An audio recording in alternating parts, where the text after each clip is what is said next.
好了，同学们，接下来我们往下进行啊。现在我们进行同染，同染的目的是什么？我们首先要明确啊。你明确了目的，有了方向，我们接下来往下画，才会有把握啊，是不是？就不会乱画。首先我们看一看我们这幅画啊，有几种单独的物体，就是不同种类的啊。首先你看手是一个种类，手上戴着的配饰又是一个种类，然后手里拿着这个五彩的叶子，它是一个种类，还有就是缠绕着手和叶子的这个云，这是一个种类。我们把它分成4个种类，你也可以把它分成4个国家。这4个国家之间是不是要把它们分清楚，谁在谁的前面，谁在谁的后面啊？所以说的话，现在同染这一步就是要把种类分清楚啊，你要心里有明确的这种思路。而我们这一步啊，就是把这4个部分之间的关系给它表现出来。首先我们来表现什么呢？啊，一个一个的表现，你不要整体，咱们先分析出来以后再往下，这叫逻辑啊，这就叫绘画的逻辑。那分完以后呢，我们这一步基本就完成了，然后再进行分染。分染的步骤呢，就是更加的细化。具体怎么细化，怎么分染，然后再说。先说同染。那现在我需要什么呢？需要把手和，你看我先说手和饰品它们俩之间的关系，我给它分析清楚，表现出来。手捻着什么呢？手捻着我这个画五彩叶子的这个花茎啊，叶的叶梗啊，它俩之间的关系，谁在前谁在后，我给把它分析清楚。还有云缠着我这个手，是不是手和云之间的关系啊？把它们表现出来了以后，紧接着五彩的叶子和手之间表现完了，五彩的叶子和云之间的关系，也要给它表现出来。紧接着是什么呢？啊，紧接着就没了啊，基本就是云和手也表现出来了，云和叶子，云和饰品之间啊，它们俩之间没有遮挡关系，所以啊，它们俩之间没有关系，虽然是挨着，但是是平行的关系，所以不用表现。那好了，现在我们就分析啊，这个分析完了以后，染的时候这个饰品不用管，它跟谁都没有关，它就跟手有关系。把它和手的关系分析完了就完事了啊，把它表现出来。那我们以手和叶子之间的这种前后压盖关系了表现为主啊，围绕着它来画。这样现在是不是就有方向了？先知道画哪儿啊，先学会眼睛啊，这就手眼脑。我们学习的时候锻炼的是3个方面，画画也需要的就是这3个方面，一个就是手技术，眼观察力，脑创造力啊和思考能力。我们就是这个是观察力啊，观察力你就观察哪儿该画，哪儿能画，哪儿不能画。那我们先来表现手啊，手和这个饰品之间用什么呢？用淡赭石。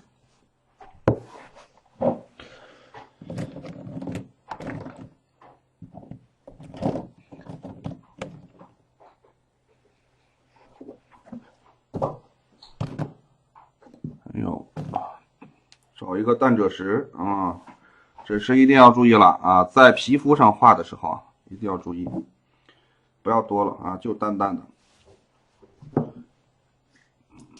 找一根淡赭石的笔。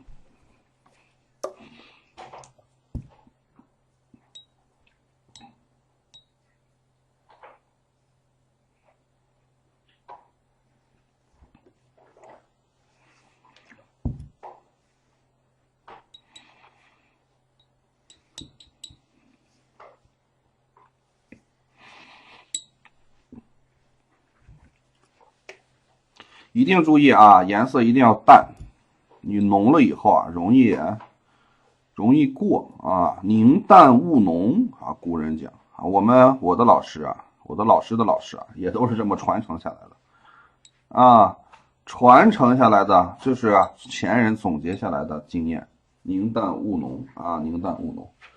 现在我们要准备一根水笔啊，来把它的过渡色啊，把它的过渡色染出来。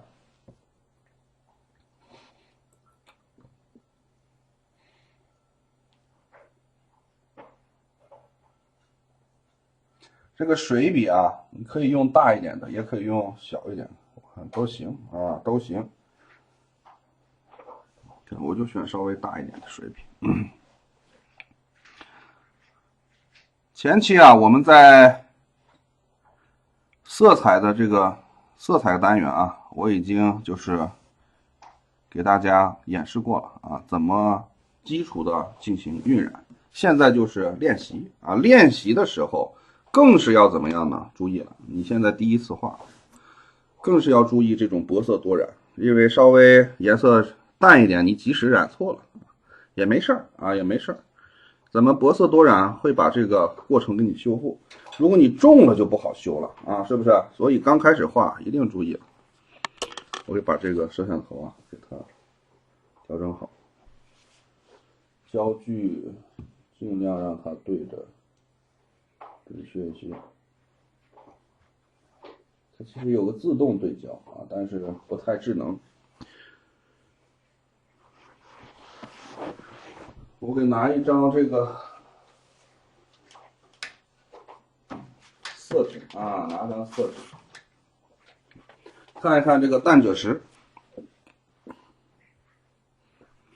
淡赭石，你看搓完以后啊，就很淡啊，这是淡赭石。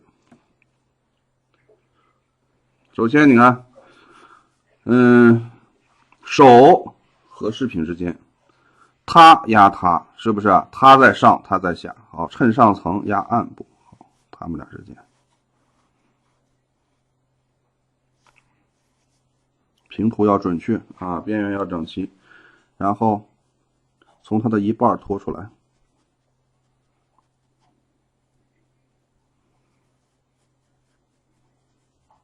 慢慢的给它拖满，你别考虑这个形状啊，你就考虑这里，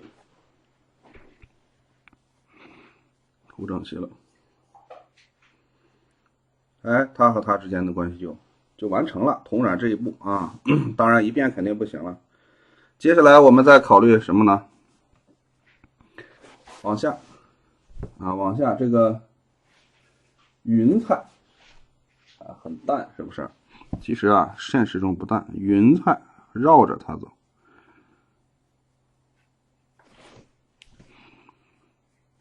云彩在上，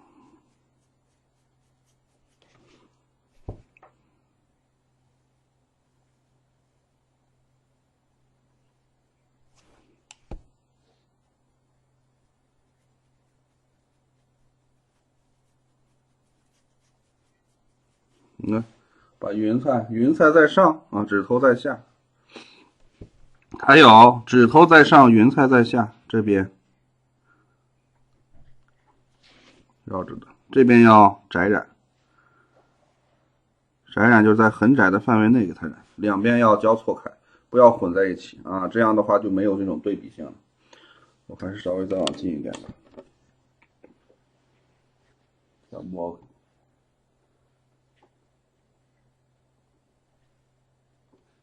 看不清楚，太淡了。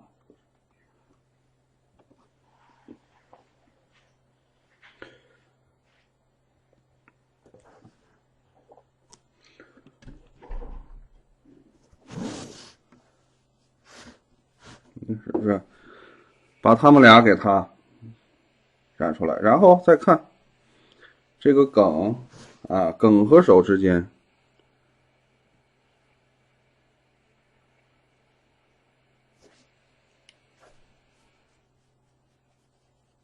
轻轻的啊，晕染的时候注意轻轻的。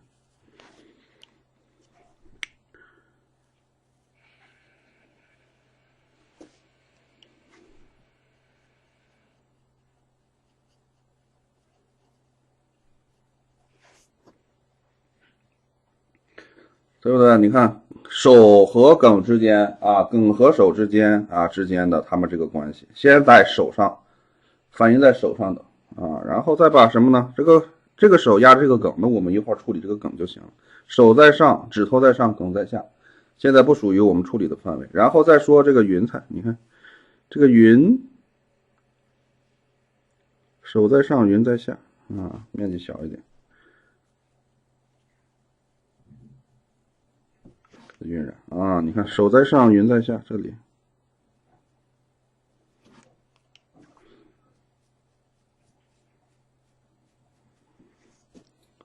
对不对？还有这里手和云之间的感觉。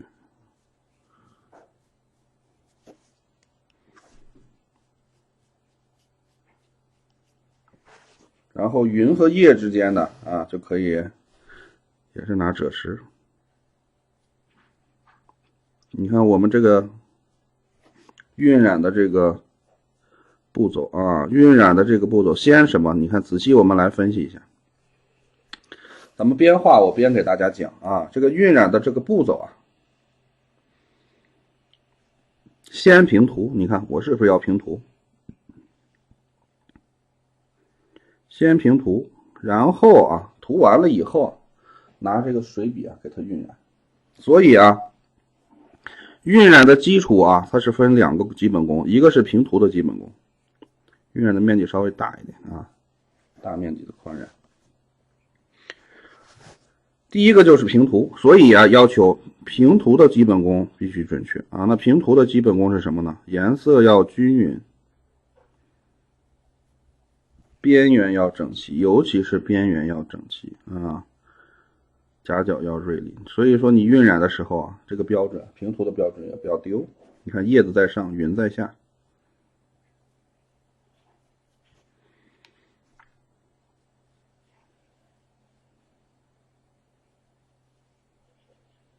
还有你这个晕染的时候不要太用劲啊，轻轻的啊给它晕染出来。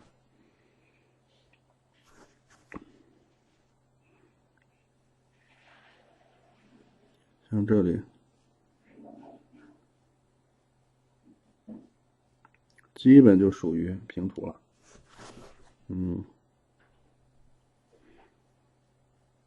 因为它和所有的都有关系。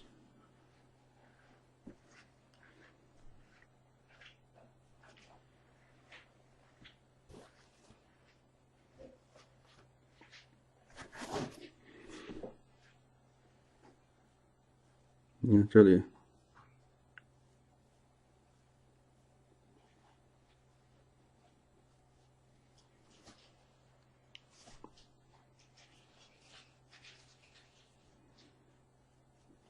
你就是给它平涂一下啊，也没关系。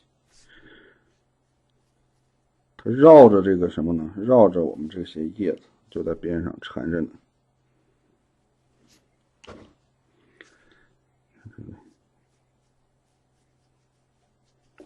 你也可以分开，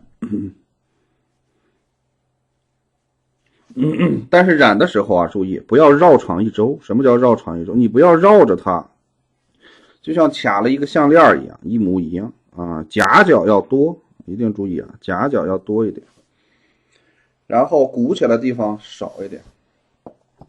先不要考虑它其中的这些结构啊，这个结构啊，就考虑什么呢？啊，就考虑它和叶子之间的这种遮挡关系，盘着的叶子。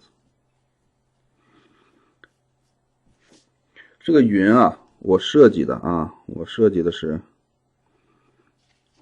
就是绕着这个手和云，手和五彩叶子啊，而不是远离，就没有远景啊，这个还好理解一些。就是虚实关系啊，这节课这幅画啊，不准备跟大家仔细讲，后面的课程啊会讲一些。好，现在我们就染完了啊，大家看一看。然后啊，这个淡赭石继续，你看这里淡了以后啊，它就有一点了，是不是啊？然后我们再进行什么呢？退晕啊，退晕，比刚才的呀稍微再小一点面积。如果觉得这个颜色不够啊，你就再来一遍，相同的面积再来一遍。如果觉得够了，你就给它退晕，进行加深。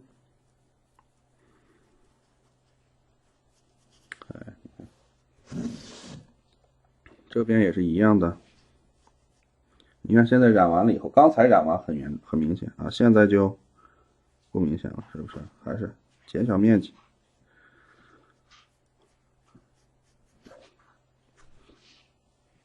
看涂的时候一定注意，边缘要整齐啊，你别一涂就出去，一涂就出去。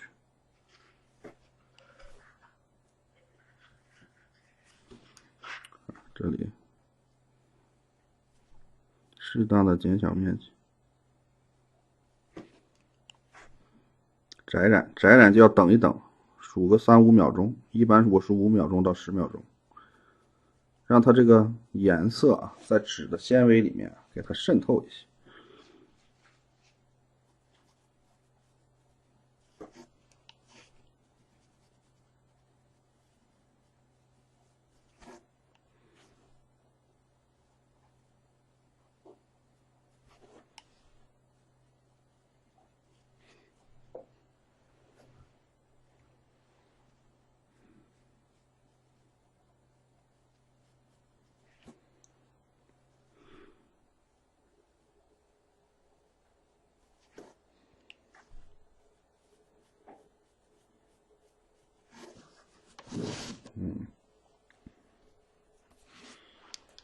有点没干啊，动作太快了，没干可不行啊，一定要给它吹干。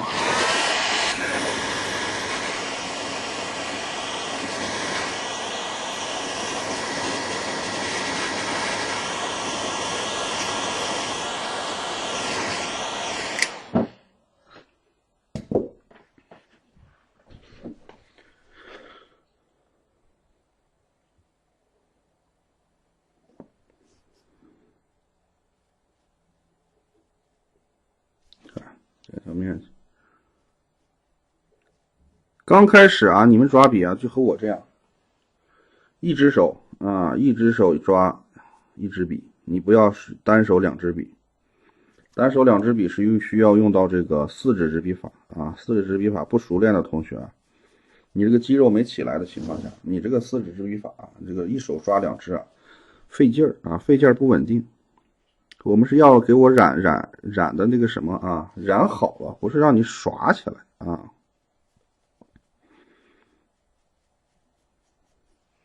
像这种4指执笔法，就是属于你需要这个毛笔啊，4指执笔法比较熟练啊，不能说特别熟练吧，就是比较熟练的情况下。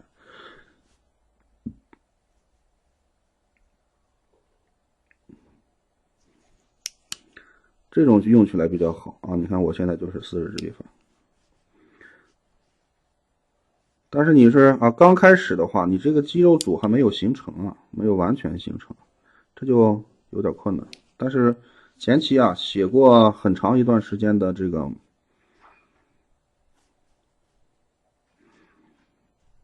这边全部给它涂过去啊，很长一段时间的这个毛笔字的同学啊，这个可以尝试一下。这其实就是很简单，架一下啊，就架一下。这个动作啊，其实你自己尝试一下，这么转啊，这么转，这个不是很难啊，不是很难。我这个学的时候啊，我当时是10几岁的时候，12、13岁吧，13岁的时候，我这个当时练白描，我练了1年啊，练了白描练了1年，那个，然后我的那个蒋磊老师让我的那个启蒙老师啊，蒋磊老师让我开始染色，染色的时候让我尝试的啊，尝试着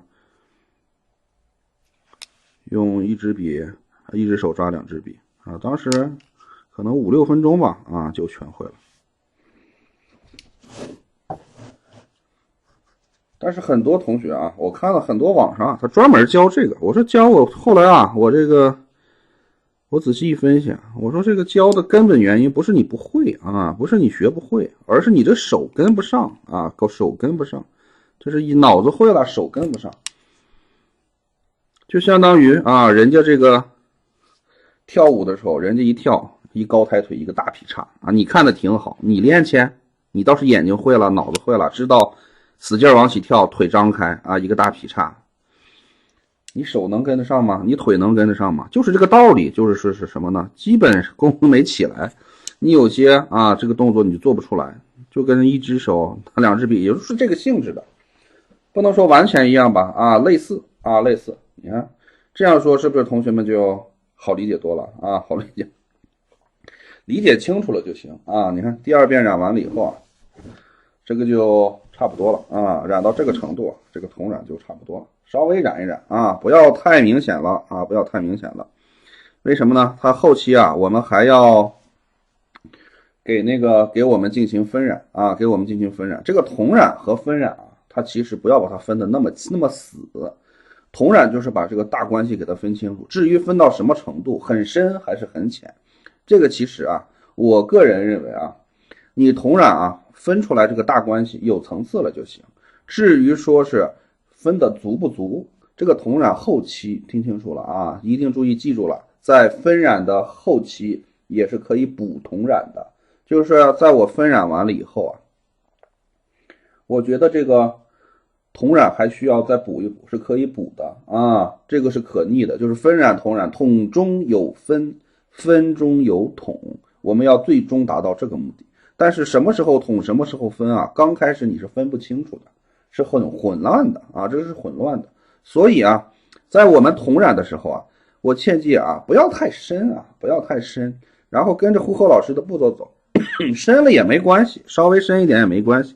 但是我说一定要给自己留有什么余地啊，留有余地，留什么余地呢？后面分染啊，你还要往下深入呢，所以啊，这个颜色不要过深了，但是该深的地方，该表现的这种前后关系啊，我要给它表现清楚。好了，这个赭石啊，你看我画到这里啊，基本就完事儿了。然后就是来调一个花青啊，来调一个花青。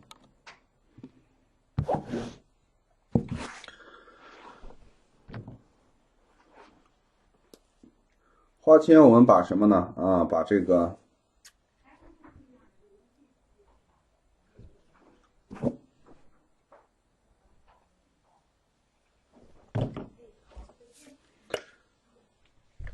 找一根蓝色的笔，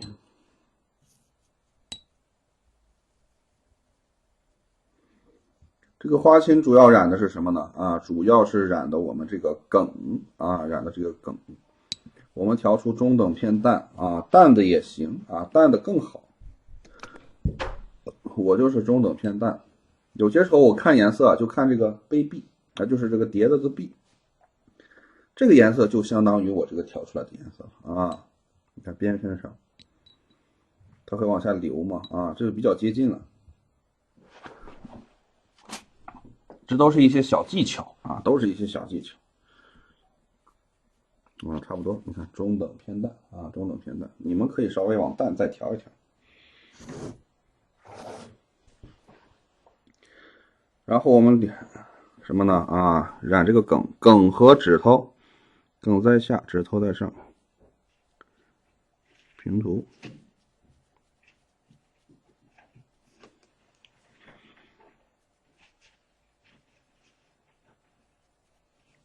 哎，轻轻的啊，一点点给它抹下来。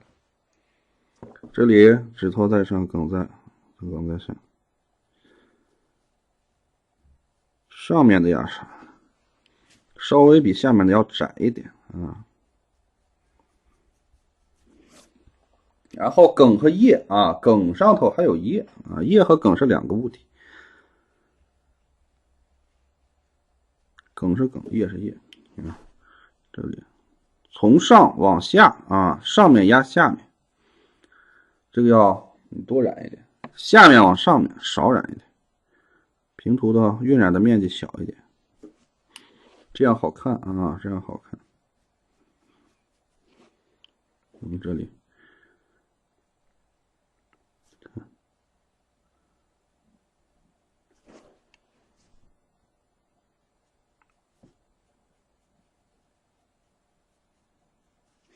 哎，你看这不就染完了啊？还有这里给它深部啊，给它平涂，稍微的出来一点点，晕染一下，虚一点啊，虚一点。你看这就差不多了。基本啊，把这两个一染啊，我们这个同染就没什么问题了啊。把它吹干，继续再来第二遍，不明显嘛，是不是？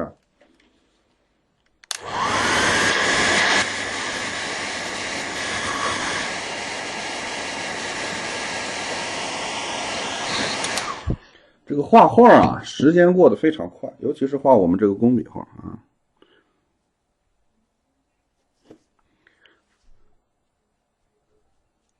所以同学们啊，画画的时候一定要切记给自己上个表帘啊，1个小时、1个半小时，上个表帘，为什么呢？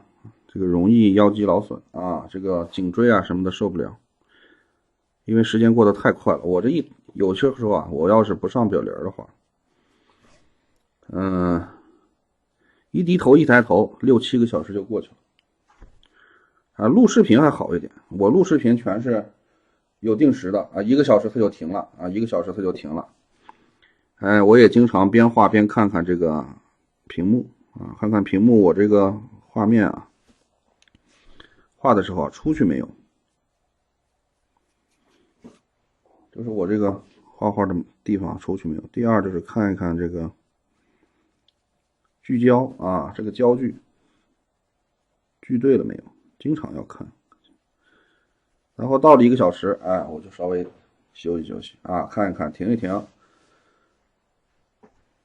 你看这样染完了以后啊，染个2遍啊，也就差不多了。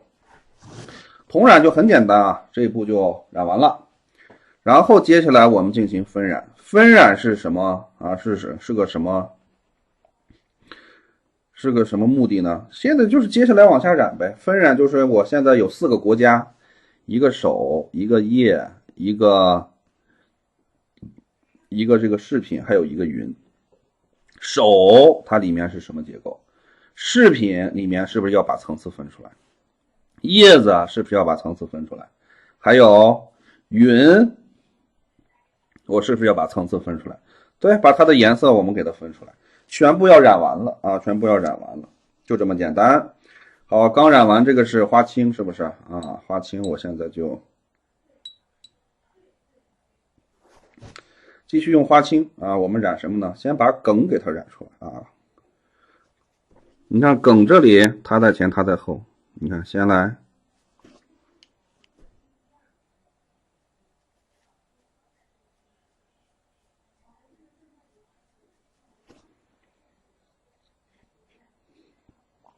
然后它本身啊，这个梗本身啊，它是有一个，它不是平面的，它是立体的。这立体的话，我们就需要用到染膏法。什么叫染膏法？就中间深两边浅。中间深两边浅有2种，一种是湿染法。你看我拿着水笔，在它的两边啊，我来勾2条细细的水线，中间留一个大概半毫米的这么一个空白，然后我给它用花青啊，轻轻的给它顺着这个空白给它勾一下。你看它现在就呈这种扩散的状态，然后我再拿这个水笔轻轻的啊贴着边，轻轻的给它扫一扫，这样的话就出现了一个什么呢？中间深，两边浅的这么一个节奏啊。那还有一个干染，叫干染，就是我直接就给它涂到中间，然后贴着它的两边开始进行摘染。一节一节的染啊，刚开始肯定是一节一节。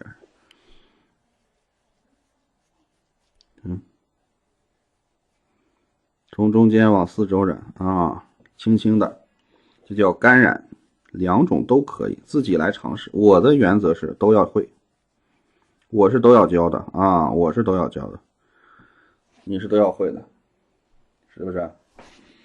啊，一遍不行，来2遍，像这里。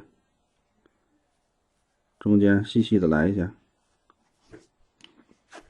亮面稍微粗一点的啊，就可以给它染出来，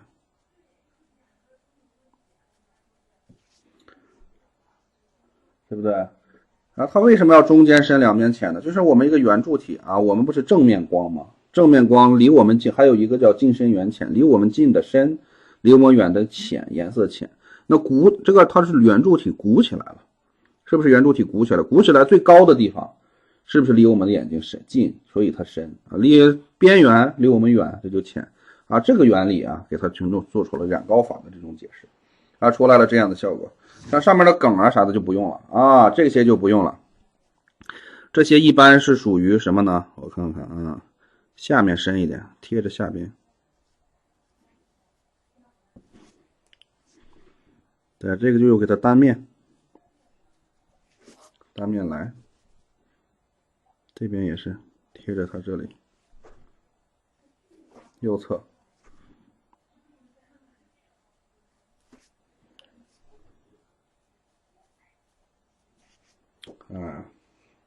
你看这个面积越小啊，它干的越快。你干了以后，你再稍微的给它小面积的加强。一遍肯定不可以啊，都是淡淡的。你们最好颜色淡一点啊，这个窄染。你看我就是干染了啊，你们想湿染啊，就重复的湿染，但是一定要等第一遍干了以后啊，再来第二遍。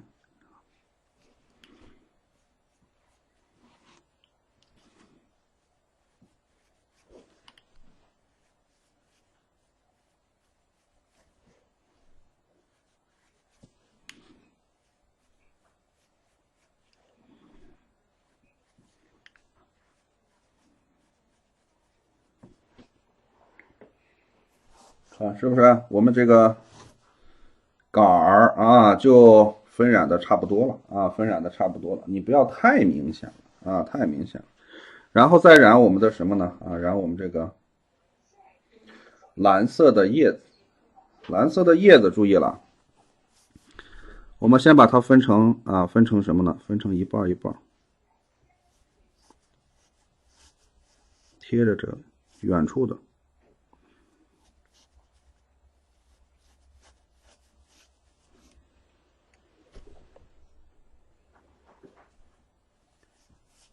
叶子分成两半啊，一半在远，一半在近。近处的压远处的，这个纸啊，整体它略有漏翻，你看，它略有漏翻。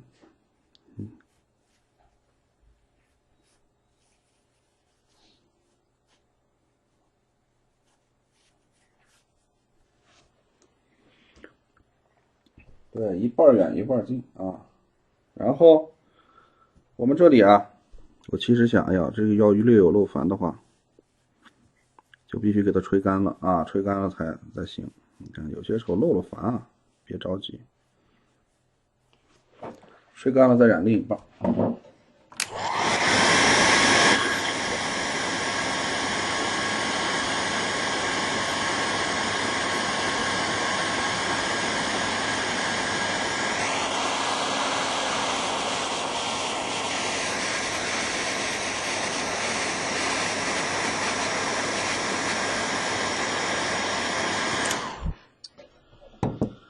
哎呦，你看它漏完了以后啊，它这个颜色啊晕染的就不自然了，是不是啊？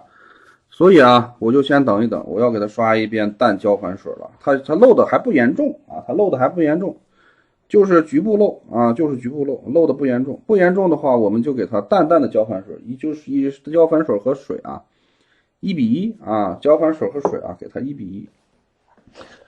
所以你们那个胶反水一定要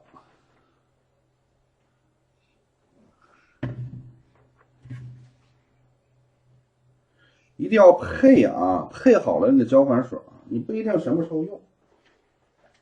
我会找个小碟子，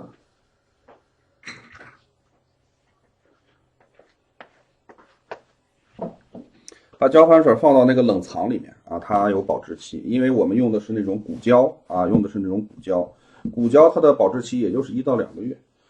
你平时放到那个哪儿？放到这个一点点就够。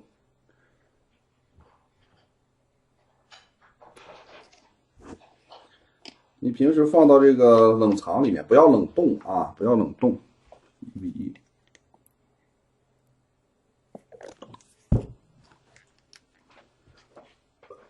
你别放到那个哪，冷冻就不行了啊。冷藏啊，我还能放个两个月左右。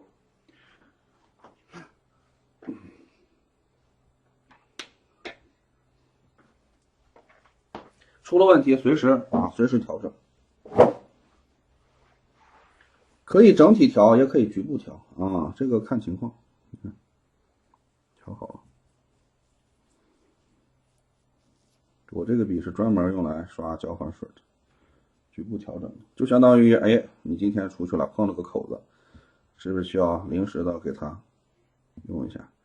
这个，买的成品胶反水啊，我一般不建议用。首先啊。成品胶反水它是没有保质期的啊，没有保质期是因为什么呢？它里面加了很多的防腐剂，这个效果啊不好啊，知道吗？效果就不好，有的就失效了。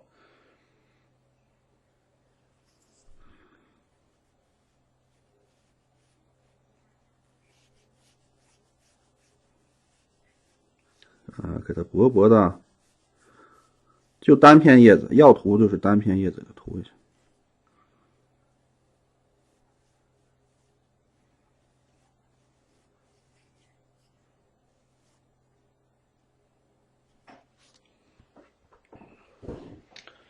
哎，你看这就算涂完了啊！涂完以后呀，接下来我们就等会儿吧啊，让它自然干啊，自然干。自然干的过程中啊，我这个花青也不能再涂了啊，咱们涂点淡赭石吧。翻回头，这画画一定注意啊，不要太慌忙啊，有这种漏繁的情况，很正常啊，很正常。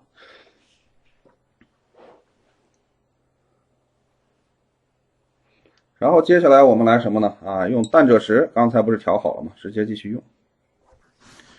我们先来啊染那个什么啊，染手。首先我们染手的时候啊，也要分清楚啊它的大概的这个关系啊，什么关系呢？首先手分几个区域，首先手和手腕处啊，是不是得分清楚？好，手腕和手之间，夹角，你看这是个夹角。以夹角为主，不要绕长一周。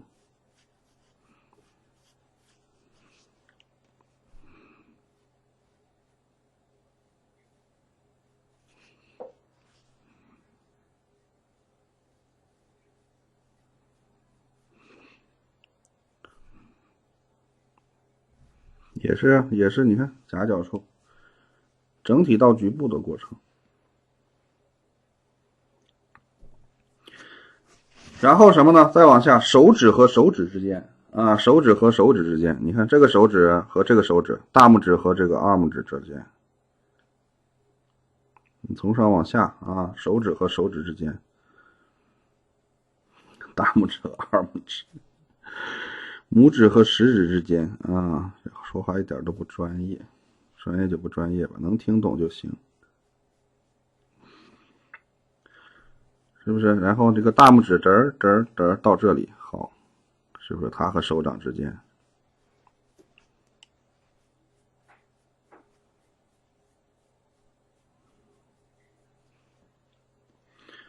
然后接下来再往下，食指和中指之间，你看找先是贴着边，然后夹角要多一些。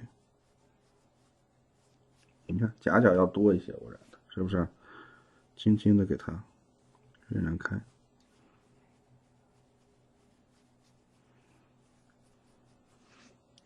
中指和无名指。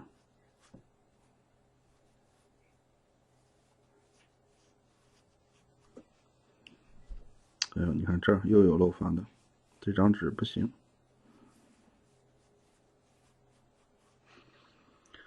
把它染完，这也得看漏过来了。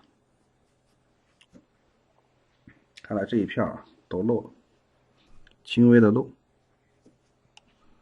那就都给它涂一遍淡胶反水呗，后期。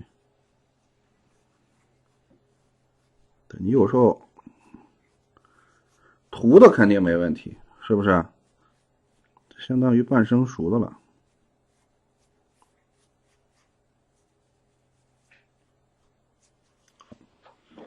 几个指头啊，我们给它染完了啊，染完了以后啊，再染手掌啊，你看手掌的掌纹这里，刚刚那里，现在是这里。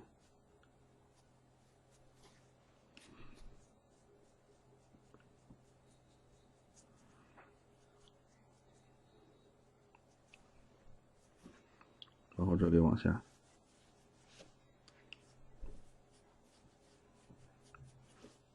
然后这边掌纹，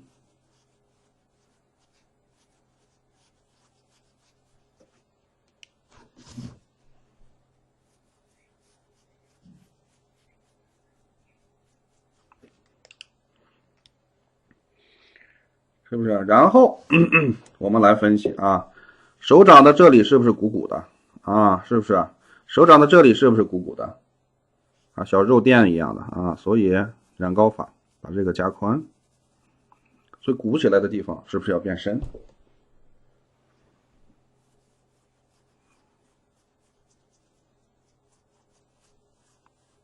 你看，就这里鼓起来的地方加深，然后这里呢鼓起来的地方，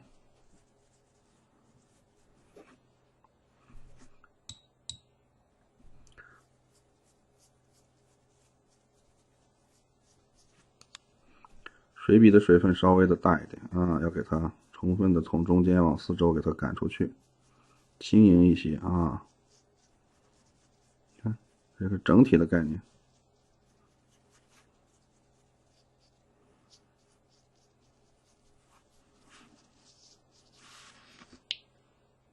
你看这个手大致的分类是不是分出来了？好啊，最后这个掌纹这里稍微来一点，不要太明显啊，但是一定要有，不要特别深啊，但是每次要给它稍微加深一点点。你看，通过这样的染法，你看这个高，这个低啊，这个掌纹，我们这个基本情况是不是就染完了啊？对，然后接下来就是什么呢？就是云彩了啊，这个基本先给它放一放，它没干的嘛，是不是？没干的先放一放，这里稍微补一下，趁湿补一下，不够嘛？没干放一下，看云彩，云彩也是淡赭石，就是它是一个云彩一个云彩的人啊，云彩和云彩之间它是有结构的。首先你看这个云彩绕过来了，好，我这里平涂，从下往上的我们来染。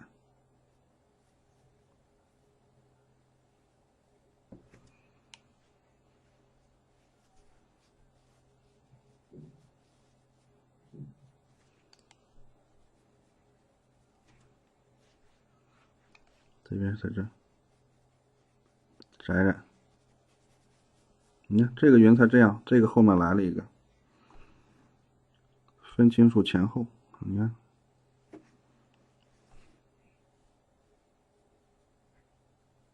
你看把这个云彩就卡出来了，是不是？哎，同时这里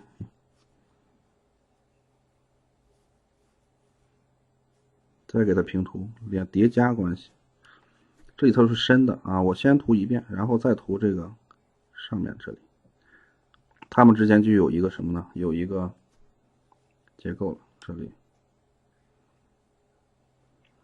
这就是筒分筒。你看这样的话，把这一片小云彩也涂出来了。这一片调整，你看一个一个的涂啊，先别考虑它这个中间的关系，它云彩也是分一层一层一层，一个一个组合起来的。再往上转过来就是这里了。这个云彩夹角多一点，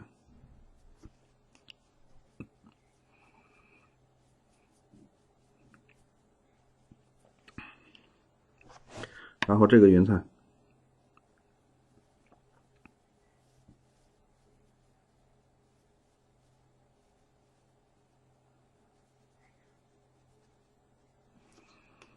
对，把它挤出来，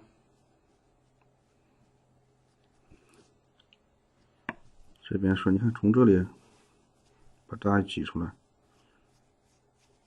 下面加深，趁湿加深，趁湿加深啊，少量的可以啊，你别大量的，然后再把它挤出来啊，一个云彩一个云彩，不要绕场一周，你看夹角处就多一点。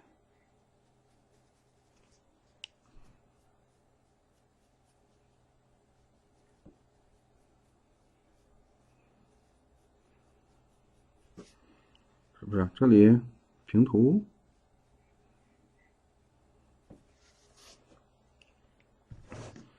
哎，它和它之间，然后这一团和它之间，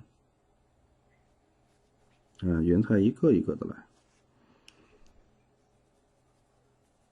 同时，你看这是一个云彩，这是一个云彩，这是一个云彩，三个啊，三个。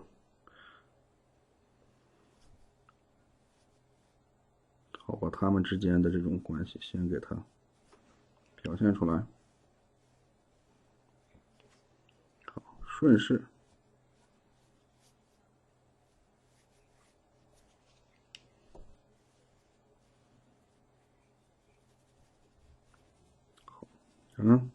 这个就不用管了啊，这个就差不多了，这是属于他们俩一体的，然后再把它挤出来。你先别管云彩和云彩每一朵云彩里面的关系，你先把云彩和云彩之间的关系，咱们先给它表现出来。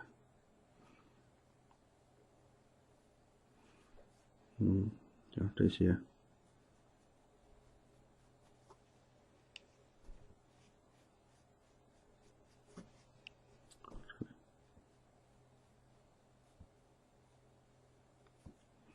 你看这样涂下来以后，你看这里有一朵，下面又一朵，好，把它给挤出来。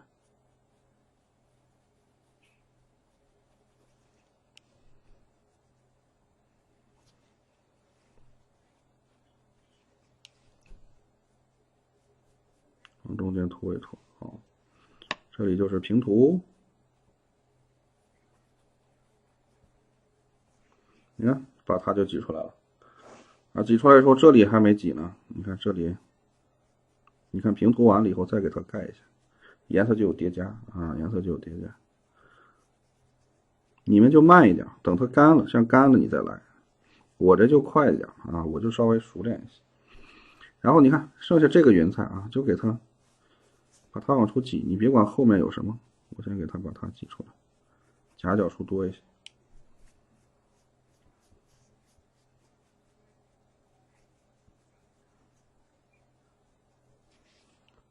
然后这个云彩和这个云彩，这里有个小夹角，好，给它卡出来。及时补充你笔中的颜料啊，别画着画着没了。然后注意，你看这里给它补过来，然后这个云彩啊，这个云彩在它的后面，趁势啊，给它这里，其实干了更好啊，干了更好。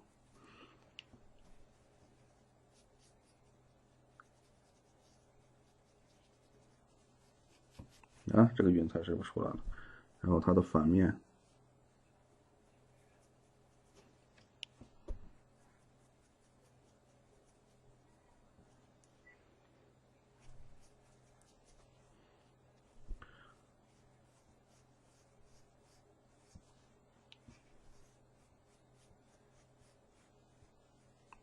深了啊，就不要往进染了，已经湿着呢，其实应该往进染，它湿着呢啊。你看现在我们这么一染的话，这个云彩和云彩之间的这种一个云彩和一个云彩之间，我们是不是就给它分清楚了啊？是不是就啊，这是一朵，这是一朵，这是一朵，这是一朵，一层一层的分，然后再染它里面的啊，然后再染它里边的啊。你看这个手现在它啊干的差不多了。啊，这里也干的差不多了，花青也干的差不多了。花青的这个交换水嘛，是不是？咱们再来。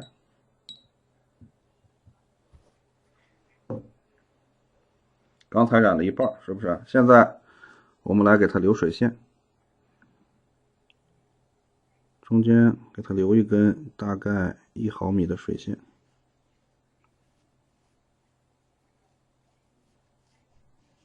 哎，你看刷了一遍啊，交换水，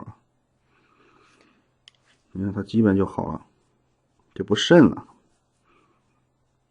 把水线到了根部啊，逐渐的给它模糊化，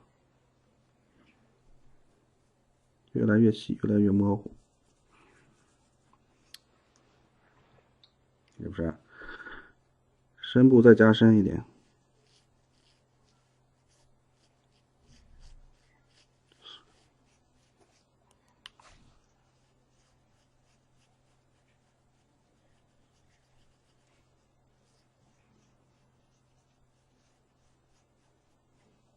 这个胶粉水啊，你看这个效果一下就出来了啊，这效果一下出来了。不能说是完全能啊，完全把，但是它怎么弄呢？整体来说还是挺不错的啊，这个效果。好了，你看这个手啊还有点漏翻，这个手是我们的主体，我还要给它吹干。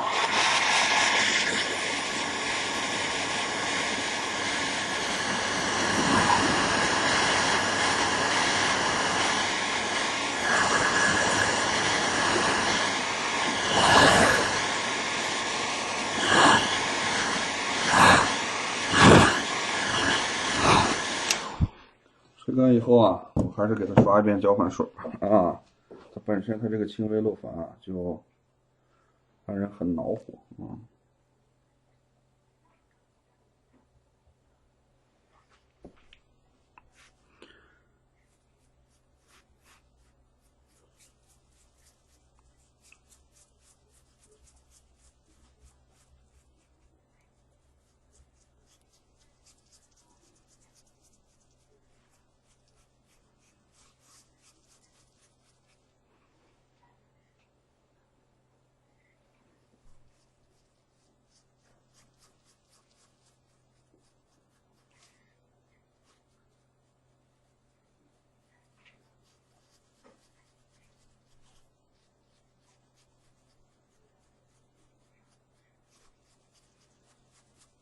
刷的时候啊，尽量平涂均匀一点啊，你不要给它要刷的局部啊，你就给它全刷上，不要漏啊。你像这些小云彩，不要给它漏。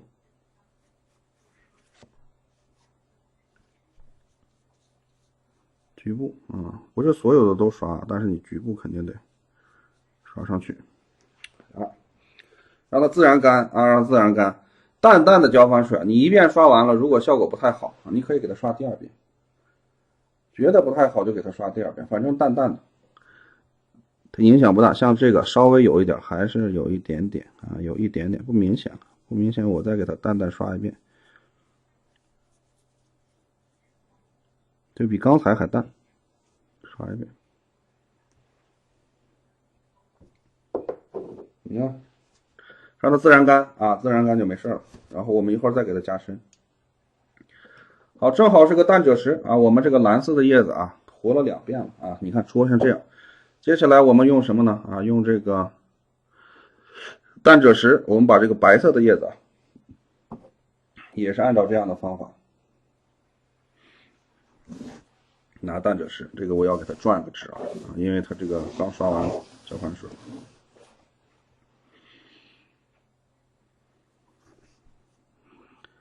暗面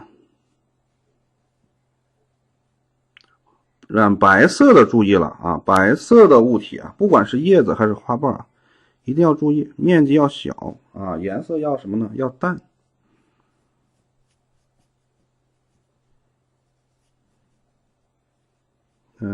面积要小，颜色要淡。我看看这个它漏不漏？还行啊，这个里头从这里开始流水线，这里有点正反叶的压盖关系。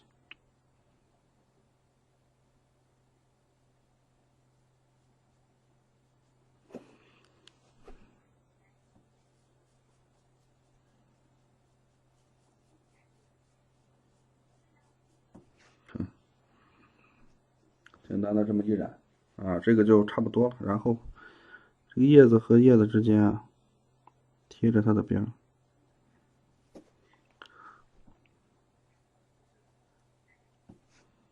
稍微来一点。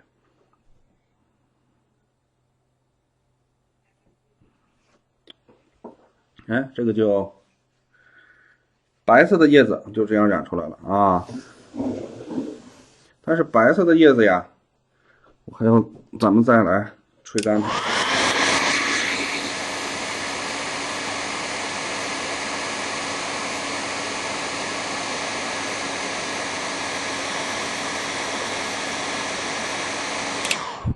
第二遍啊，就要退晕了。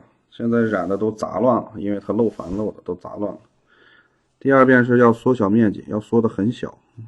你看，缩的很小，颜色淡，然后面积要小，这个面积小很重要啊。你看第二遍我就缩的特别小了，将近于1/3了啊，对不对？这里也是，只满足它基础的明暗关系。好，没了啊。第二遍就要缩的很小了啊，因为它因为这个明暗就差不多了啊，两遍到3遍啊，这个叶子，然后这里呢，首先它的遮挡关系得有，然后这里我要给它留一个水线出来，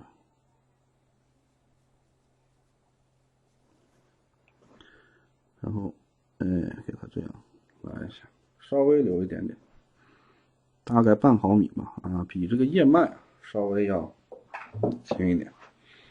你看这个白色的东西是不是？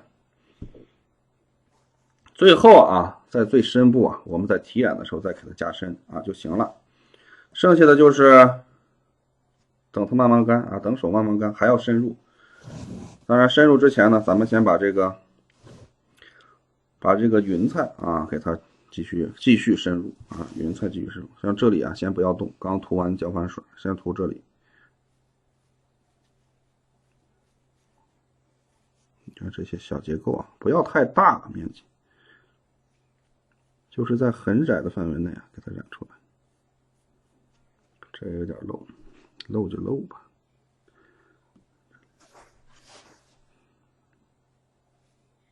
像这种长的要学会什么呢？变通，我一节一节的染。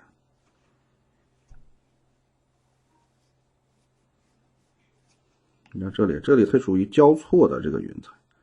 你先这里我们给它染到这个边是这样的，到这个边我就是从这儿了。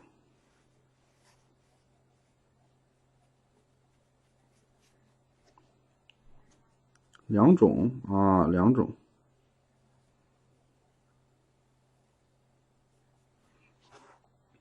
目的是什么呢？把它之间的关系给它区分开这就是中国画的一种抽象式的表达。它有些时候不讲道理有些时候就不讲道理，就是给你以对比为主，我把它的形状给你对比出来，你也别说我合理不合理反正我是画画的。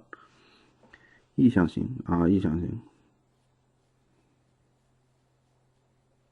就为了好看现在我们就跟我们这个美颜似的长得挺这个有些主播这个身材本身就是比较矮小的腿也比较短，结果人家滤镜一出那腿一下就拉长了。道理是一个道理。画画嘛，目的是什么？目的是好看画出的画好看，你别管它。一定注意这个前提而且咱们属于什么呢？咱们又不是要画到这个齐白石张大千的水平，就是个自娱自乐是不是？就是个自娱自乐。你说老师，我要跟你学着咱们参加这个中国美术家的这种展览，咱们要入选去这个有这个心是好的有这个心是好的。但是刚开始咱们脚踏实地的先自娱自乐起来，咱们先把这个爱好咱们先巩固了咱们慢慢的再怎么样呢？再职业化，好不好对，脚踏实地的按步走。你说先爱好现在有些同学他还试一试的状态，我试一试，我看看能不能画好。对，所以咱们首先第一个目的就是画的好看了。你也别追求着，有些同学就很爱钻牛角尖，刚抓笔他就想自己在美术史上留名的那种方向去发展。这个不是说不能这个不是说不能这个就是说现在还不用现在还不用。咱们先把什么呢？好看先解决了，你画的周围的朋友亲戚或者老师尤其是老师觉得挺好看，这个问题就解决了你看慢慢的给它减小面积。我把这转转，尽量手不要擦住这个，我的手别擦住他的手。这里平头，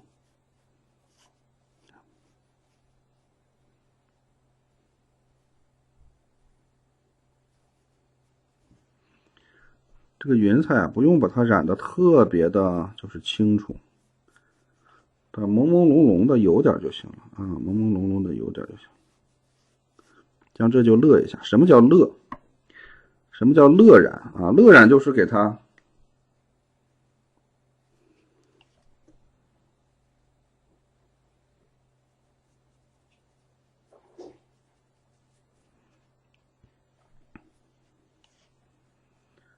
勾一下给它勾一下，就不染了。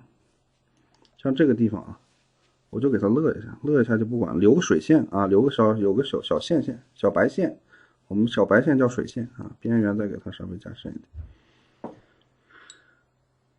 好，然后这里深部就平涂，然后这里稍微的加强一下。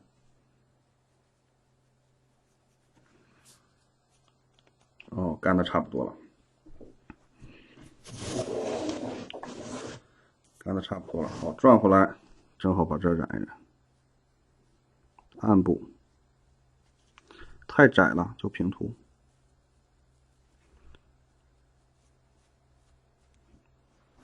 对不对？这里有个小遮挡关系。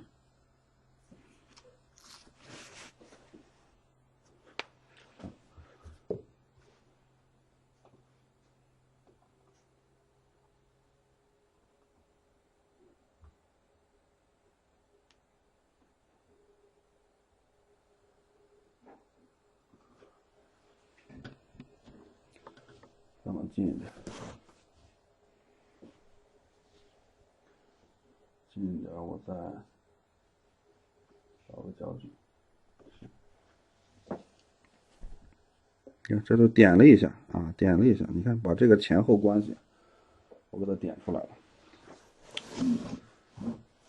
好啊，你看这里我给它，啊平涂了一下，你看层次是不是出来了？还有接下来就是这里，这个云彩啊，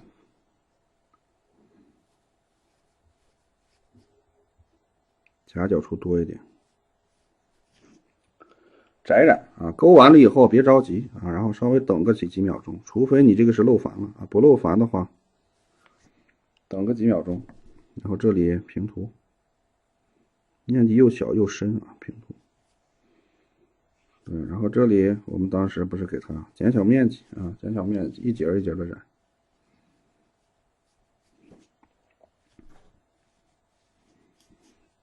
尤其是这里啊交接的地方。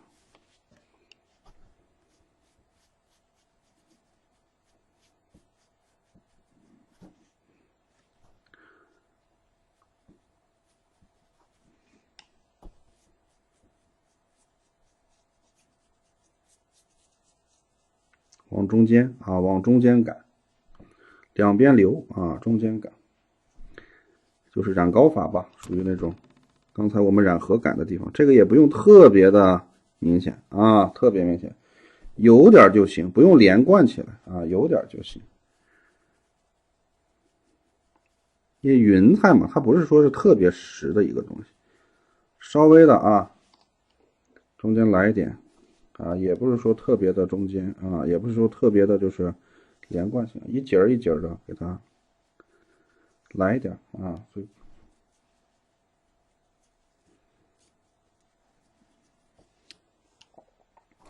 在里面加强，对，一节一节的加强，你看。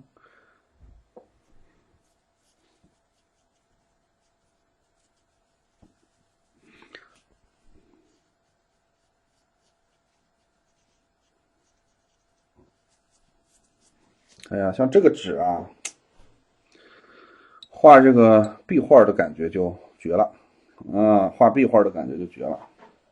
这笔横啊非常自然，画我们这种重彩啊就稍微差一点。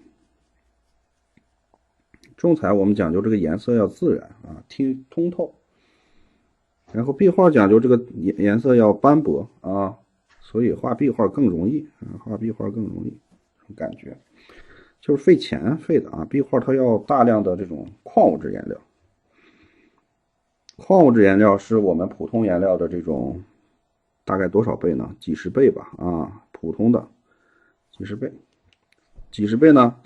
我算了一下，好像是40倍到80倍之间啊，这个价格。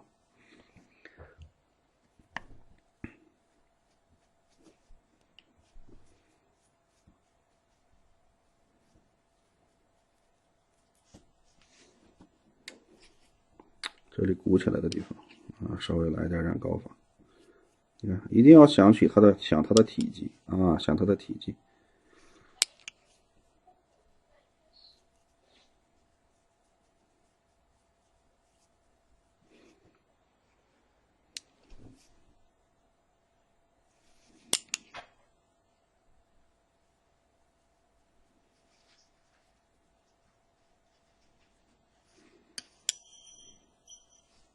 也不要全染啊，差不多就行啊。像这个云啊，染个1遍到2遍啊，咱们这个就行了啊。它云毕竟是个轻薄的东西啊，是不是轻薄的东西？像这里就给它勒一下也行啊，你就是染一下也行。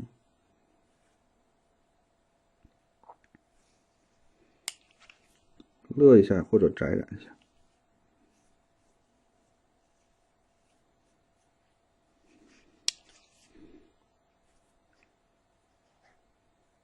减小面积。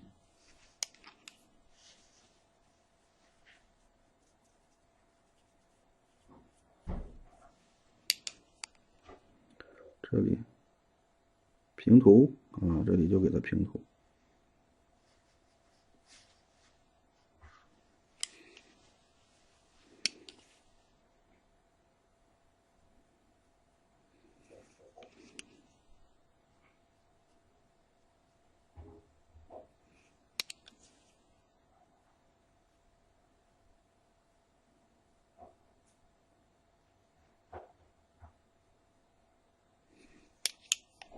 先把这深部啊，深部染了一下，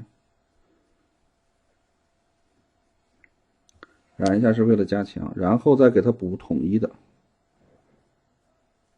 这里连这里带这里一起。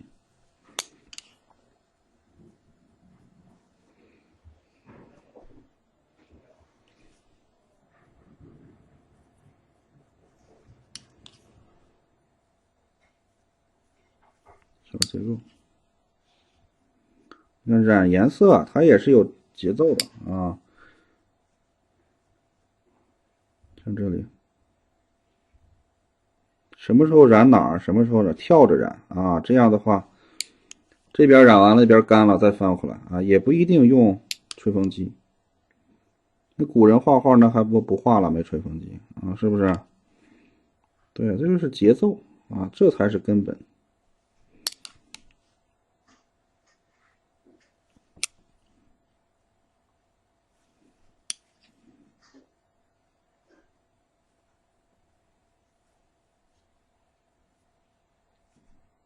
正好这里给它补一下这里。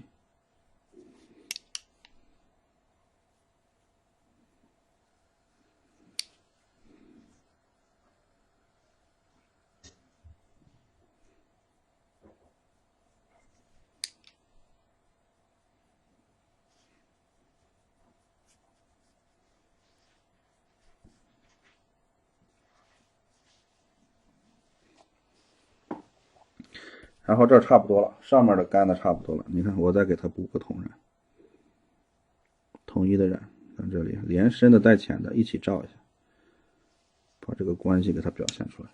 这样的话，深的地方叠加了以后还是深，浅的地方，之间的关系表达清楚了。这个刚才是它湿着呢啊，湿着呢我就没法染啊，让它干一干啊，干一干，这就叫节奏。你看这边染完了以后，这里减小面积，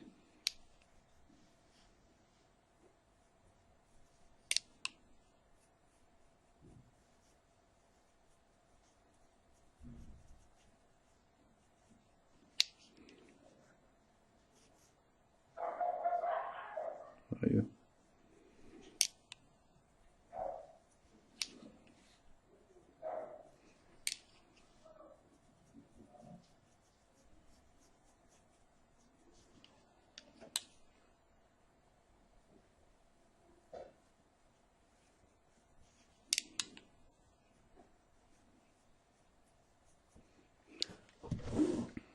有些同学啊，如果你想这个确定你的纸漏繁不漏繁啊，或者是轻微漏繁啊，你就当时给它刷清水，刷完清水啊，它就有一些显示了啊，显示了。如果它不漏繁啊，你就用啊，漏繁就换一张啊，就这么简单。反正这纸也便宜。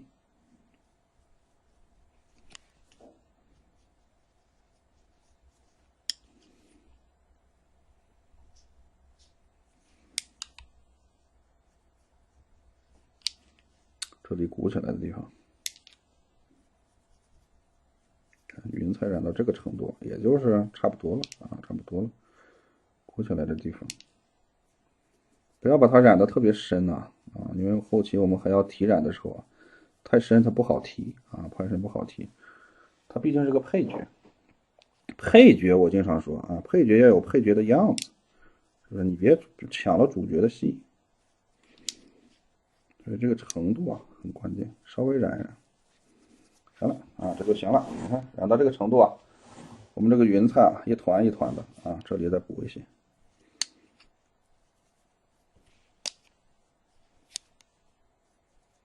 不补太白了啊，补了以后它这个整体效果强一点啊，像这里。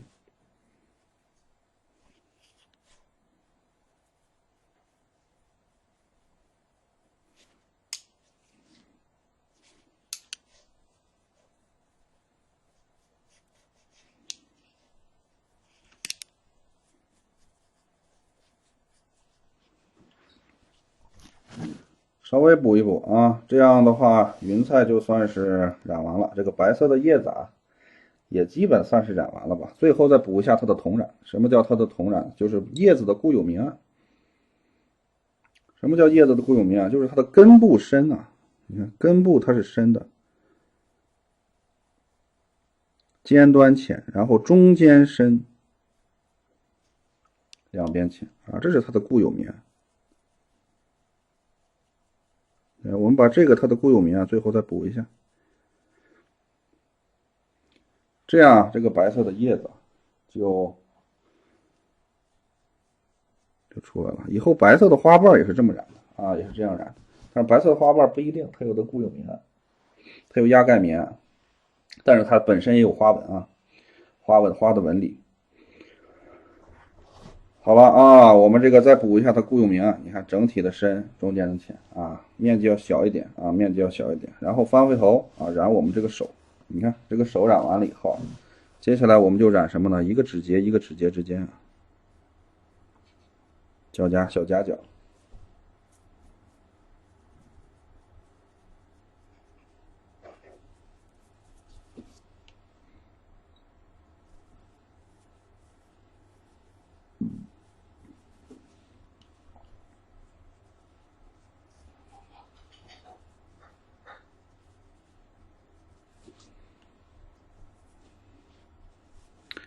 这里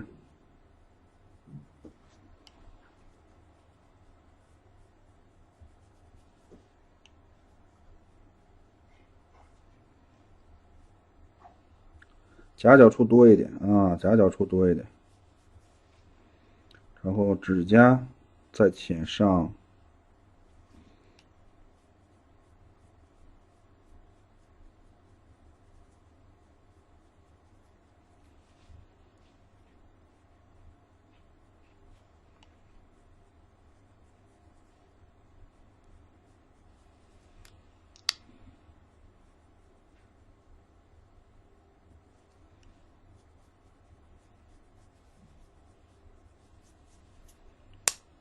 还是有点漏翻，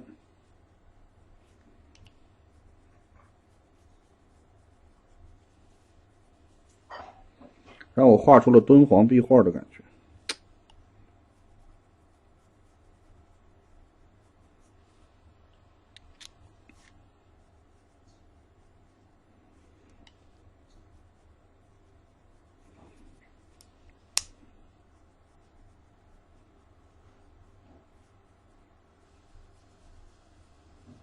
啊，这就很简单了啊！你看画这种手啊，你掌握住它的大的这种结构，先捅后分啊，一点一点的来。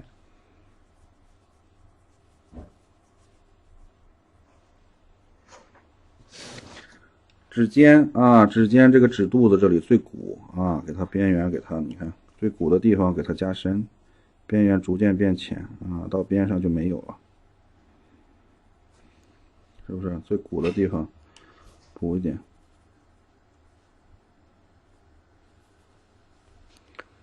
指肚子这里。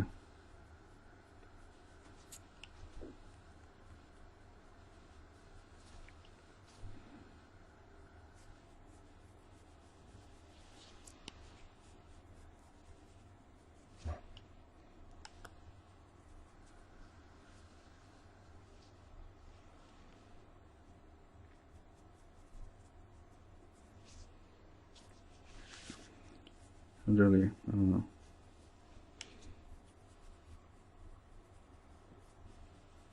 给它拖的晕染的自然一些。这里，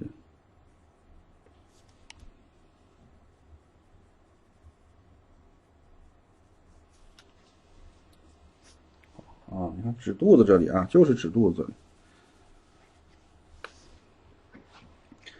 然后深部加深啊，这些我们的这个刚才同染的时候啊，你看深部这些小结构啊加深。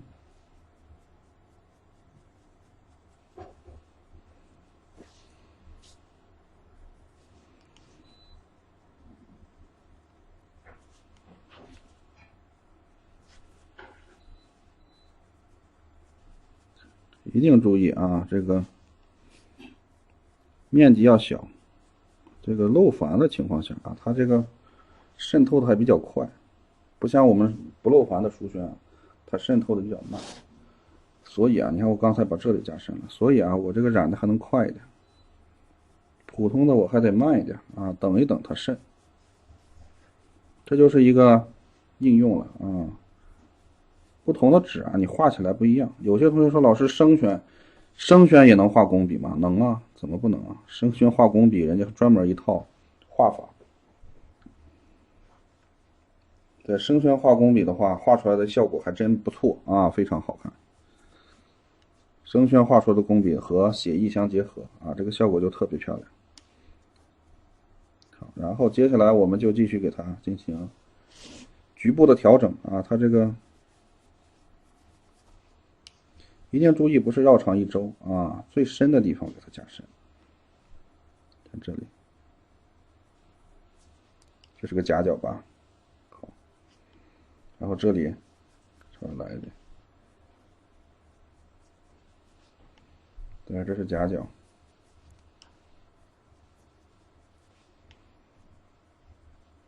啊，也不要染的特别足了啊，要给我们后面的留有余地。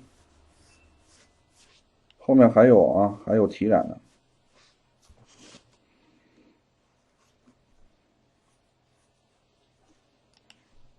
好，你看手染起来的话，你看相对来说是染到这个程度就差不多了啊，差不多了。然后最鼓起来的地方减小面积。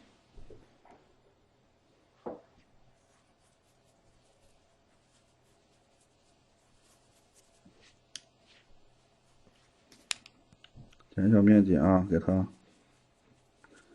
加强啊，加强。看这里，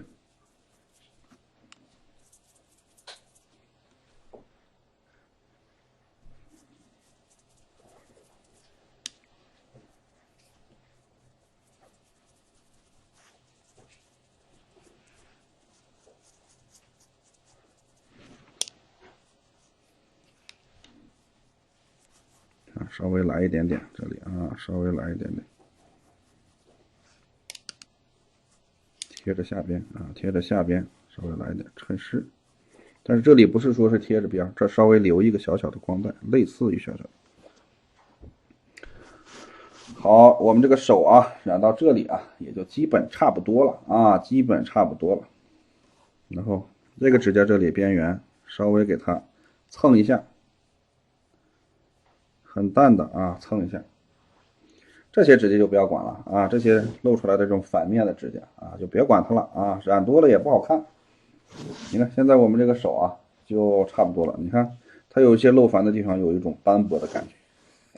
你们染出来肯定也没有这些啊，最后把这里最深的地方减小面积啊，稍微补一补，也不要补的特别足啊，也不要补的特别足。为什么呢？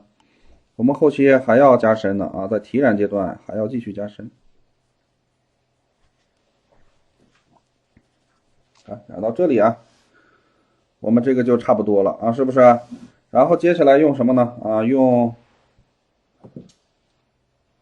珠标啊，我们不是调了个珠标吗？浓珠标，我们现在调一个，把这个珠标调成淡珠标。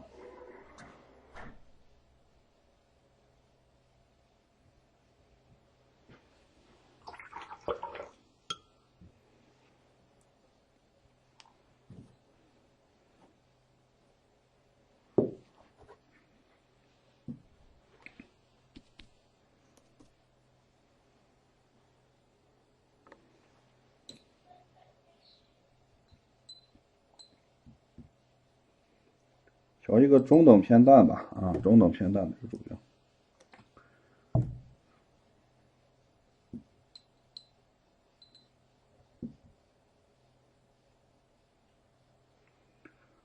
那个试纸呢？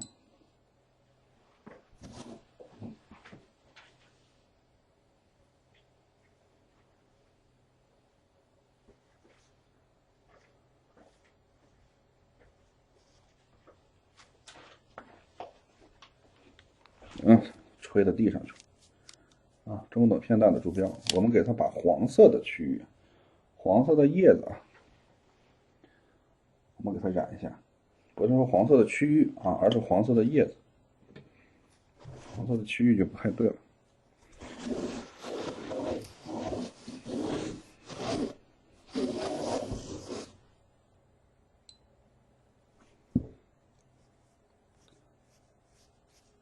不，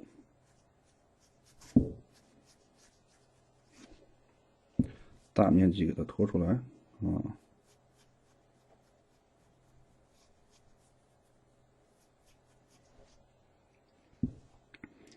这边水线。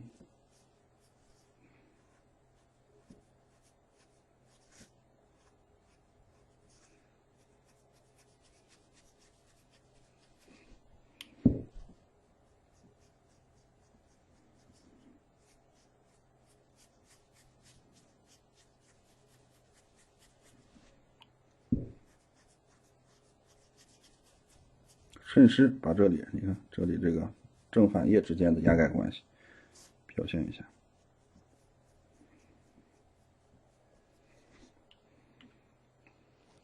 你看这就没漏反的地方，这个贴着边。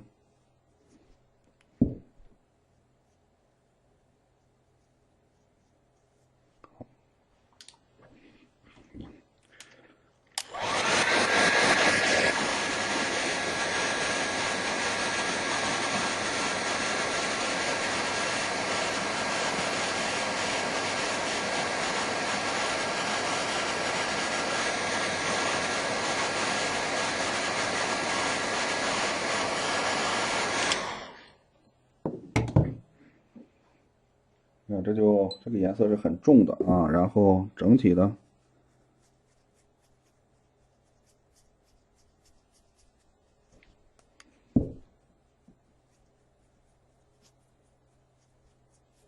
在它的中间在它的中间补一个固有明暗补一个固有明暗。你看，你黄色叶子就要有黄色叶子的样子是不是你别把它染成橙色了。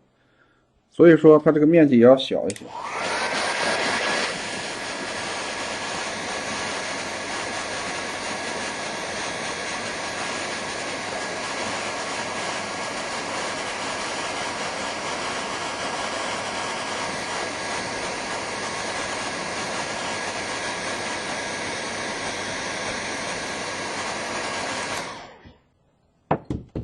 最后再继续减小面积。你看桶分桶，桶中有分分中有桶，是不是这么个道理？你看，慢慢的减小面积，要不然你这面积减不下去，效果出不来你看我这又一种染法了，桶中有分，分中有桶，然后这里再局部再调整。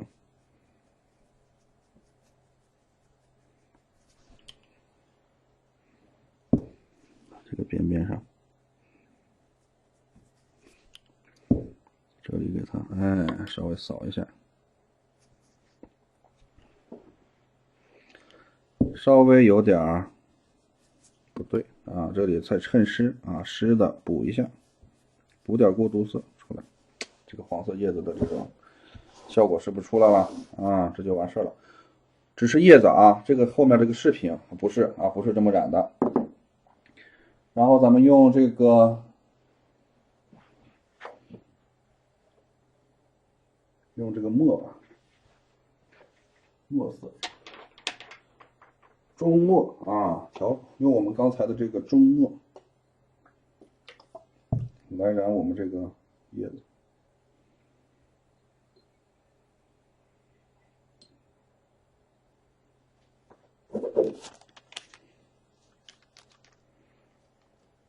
黑色的叶子，墨色的，黑色的。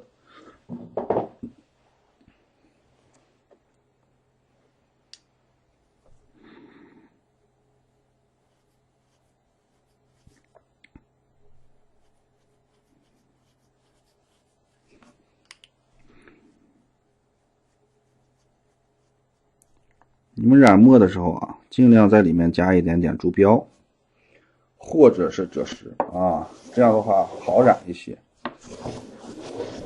有一点要注意了啊，就是什么呢？这个好染不好染的这个方法，水色比墨色好染，墨色比石色好染。最难染的是石色。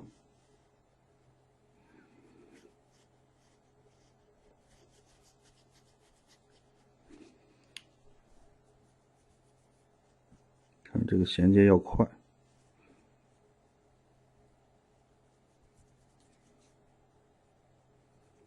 慢慢的给它，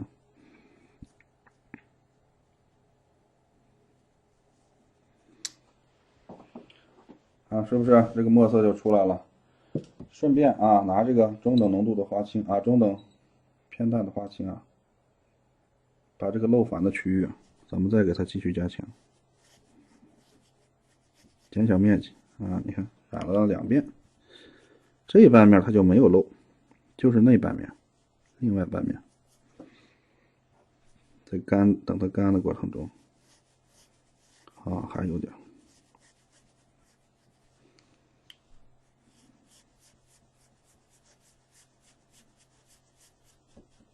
差不多了啊，差不多了。统一吹一吹。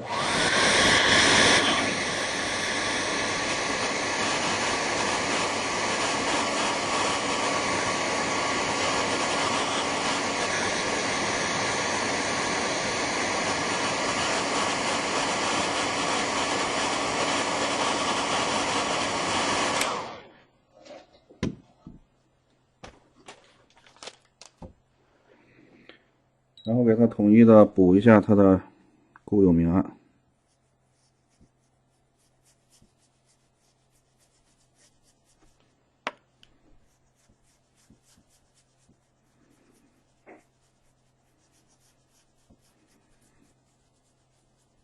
啊，使得它的对比更强。我们这个中等浓度的，你看这倒腾的东西不多吧？它染的还挺复杂。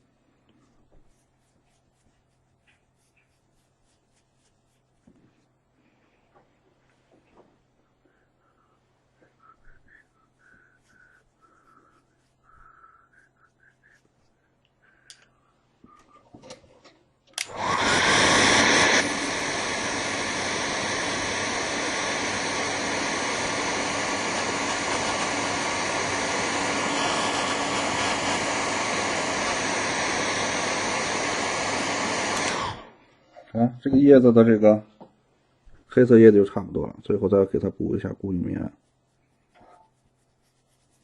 面积不要大了啊，稍微小一点。下面虚，上面虚，大面积的给它往下拖。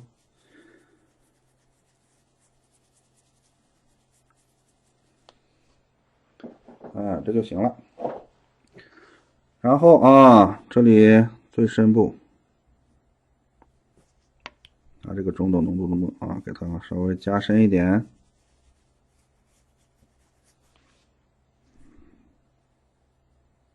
小面积的，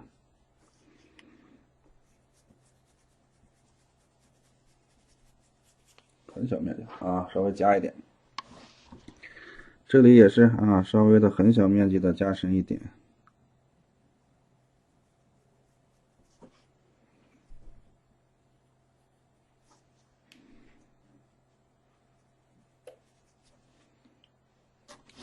让它的这种层次感啊更加的明显。很小啊，然后大面积的给它拖出来，就是把这个我们的这个笔尖给它探到最里面去啊，把它大面积的拖出来。在下方。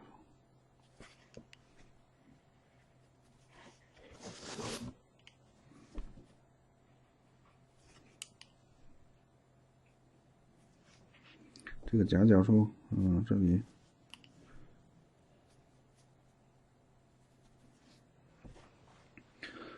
好了啊，这我们就染完了。最后啊，轮到了这个，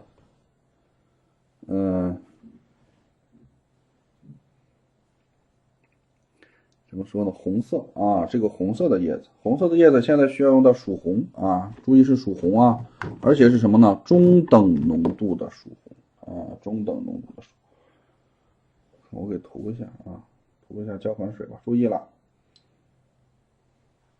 这个我给它首先涂一遍淡焦粉水，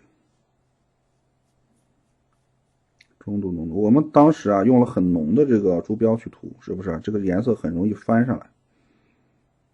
所以啊，用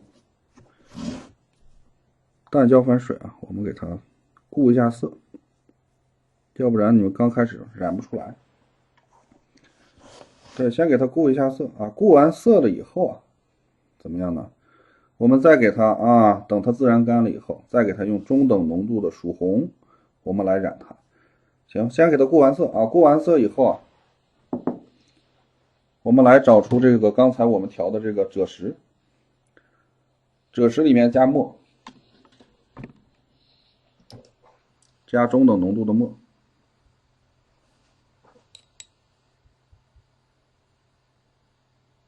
调出这种咖啡色啊，咖啡色叫赭墨色。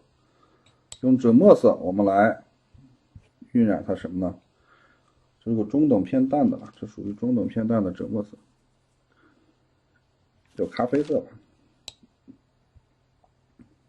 来染我们这个饰品。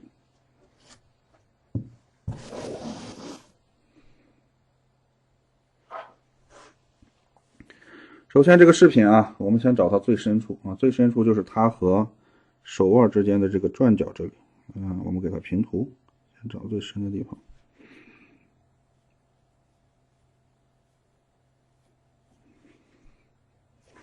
啊，有两个，你看这里是一个，这里是一个，先平涂。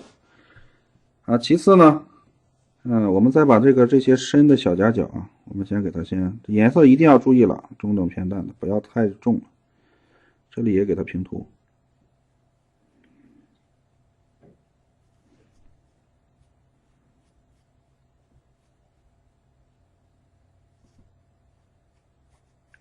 看着重啊，其实是很淡的。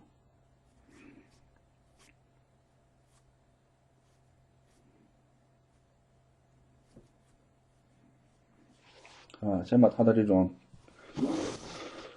最深的地方啊，我们先给它把这个层次分一下，为了快速涂。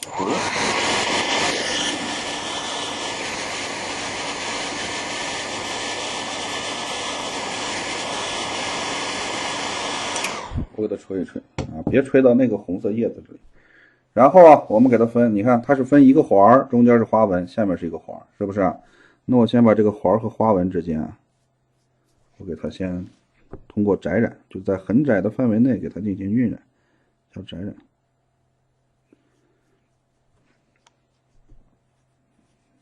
一节一节的给它啊进行窄染。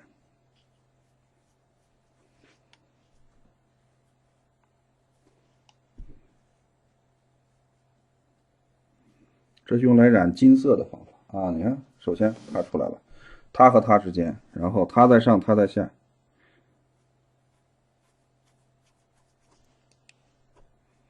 对，这个环是套着它的，对不对？要把它们这个关系虽然是衔接的，但是也要注意前后关系。它在里啊，环在外，它和它之间，它和它之间。对，然后这个它们之间是不是也有点这等关系呢？永远注意，它是一个整体到局部的这么一个关系啊。我们逐步给它进行晕染啊，像这里，它在前，它在后。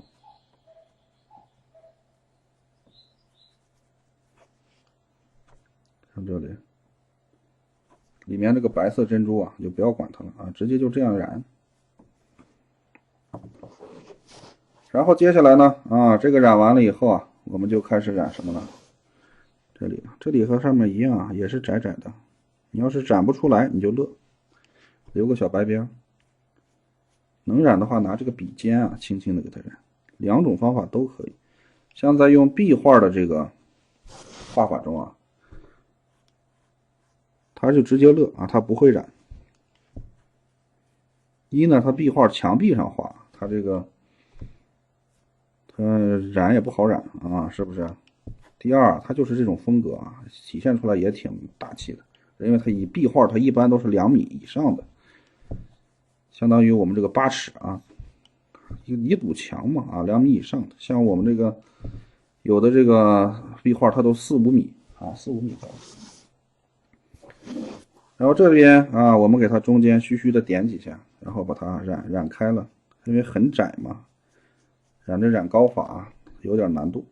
所以我们就虚虚的点几下，中间深，4周浅啊，稍微来几下，不来行不行啊？不来也行。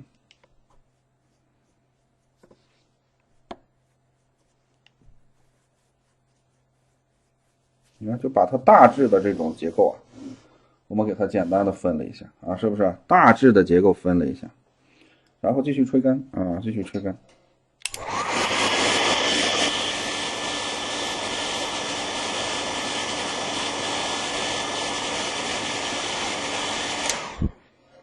吹干了以后啊，还是推匀，减小面积啊，减小面积，从上到下，这里平涂，这里平涂，这里乐染，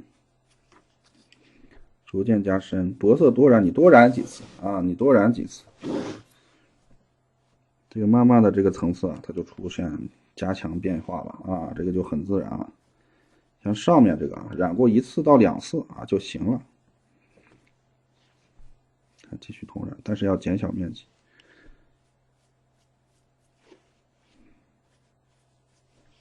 你看很窄了，我这个面积。但是这个颜色出来的就很那个什么啊，很漂亮。你看我当时平涂的地方啊，我就不管了。这里平涂的地方不管了啊，为什么呢？一会儿我们还会慢慢的给它加强。注意这种度啊。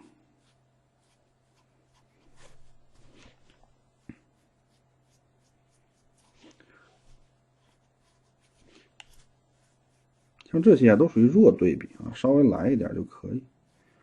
像这些都属于强对比啊，稍微要加强一些，来表现它的不同的层次感。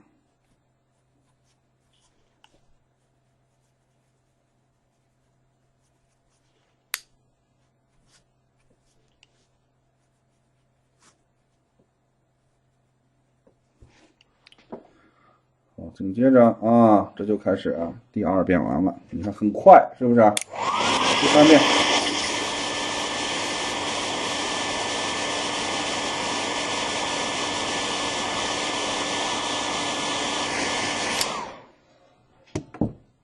第3遍就要开始，我们开始这样嘛啊，往精细了染了。首先你看，我们这一个和一个之间的，它是有遮挡关系的。还有里面的这个小花纹，对，你看这里有小夹角，给它染一下。这里之间，它们虽然挨着的，但是之间有小夹角呀，染一下。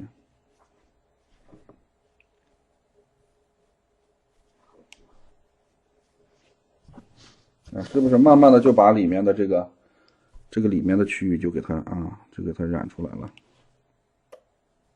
让这个小夹角同时加深它们之间的这种关系。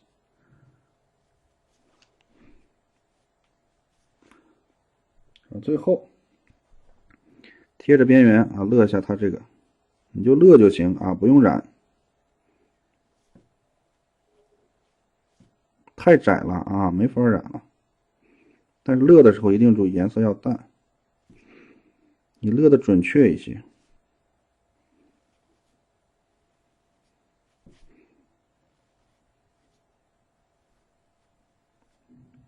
大概也就是1毫米不到吧，啊，1毫米不到。啊，把它勒的立体一点啊，把它勒立体，然后每一个中间，给它，你看中间给它稍微染一下，中间涂个小三角或者小半圆，旁边上啊窄染。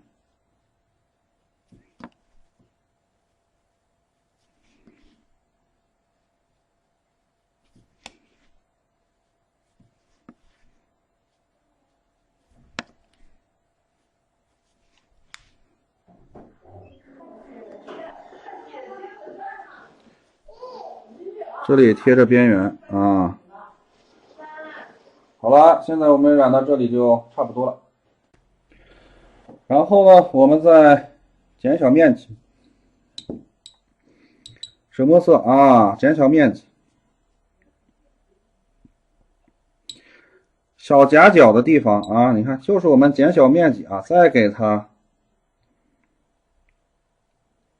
加强一下啊，让它的什么呢？啊，让它的这个立体感啊更强啊，让它的立体感更强。你看这里最深的地方是不是好？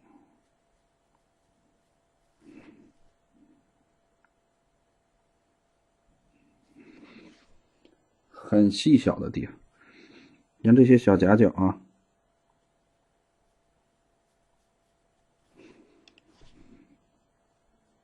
退晕嘛啊，相当于退下来。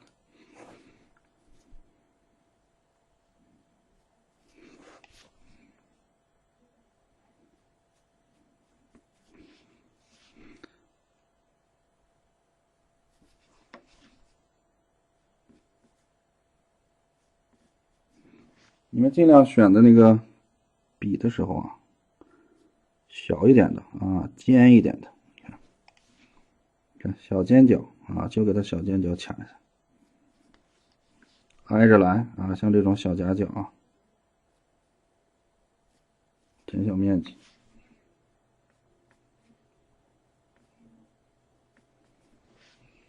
这结构就怎么样了？一下就不一样了。这里就给它，你看深的给它描下来，小夹角。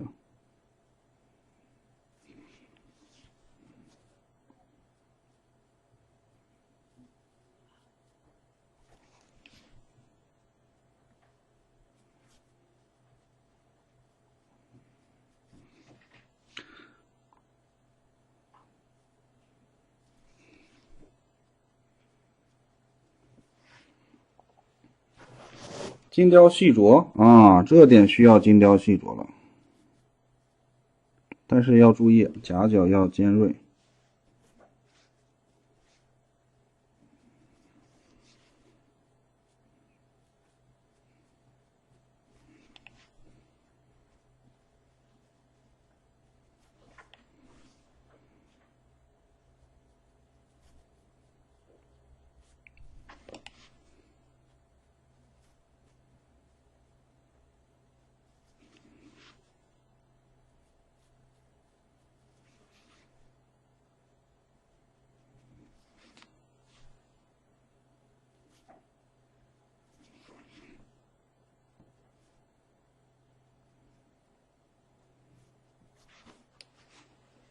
你看我们这个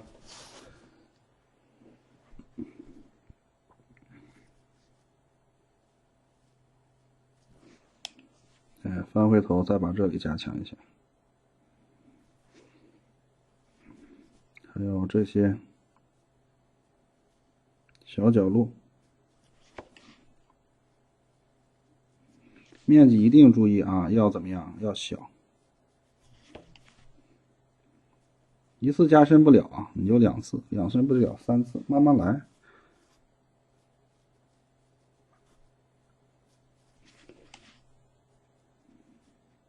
切记特别深啊！有些同学啊，他这个下手就重啊，下手就重，就是不是说你下手重不对，而是说你现在这个阶段，你这个控制不了它这个颜色的重度啊，就是多重是正好，你控制不了，你所以只能什么呢？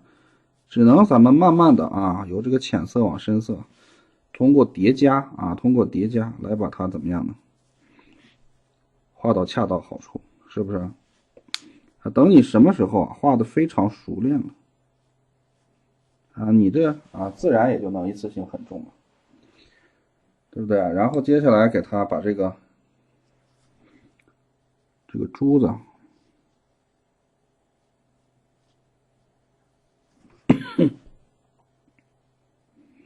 给它摘染一下。什么叫摘染？就是在很窄的范围内啊，珠子在上，这个现在这个金色的这个啊，叫这托吧啊，这个珠子嵌在这个金的盘饰品上的啊，它俩的关系。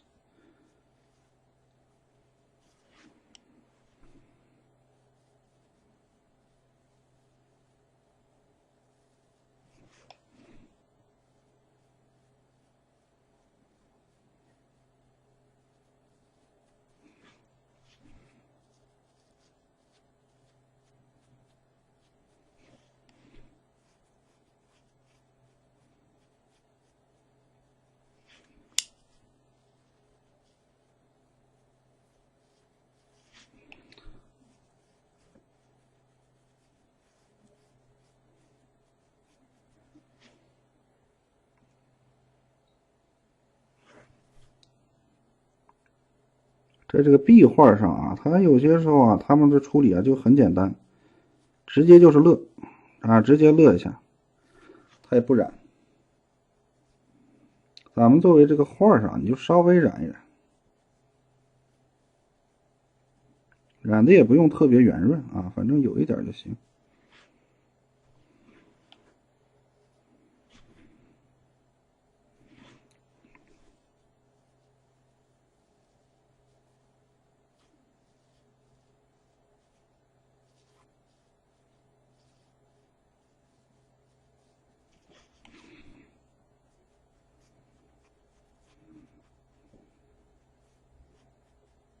把这种压盖关系啊，前后这种和珠子之间的压盖关系，我们给它表现一下。像这里，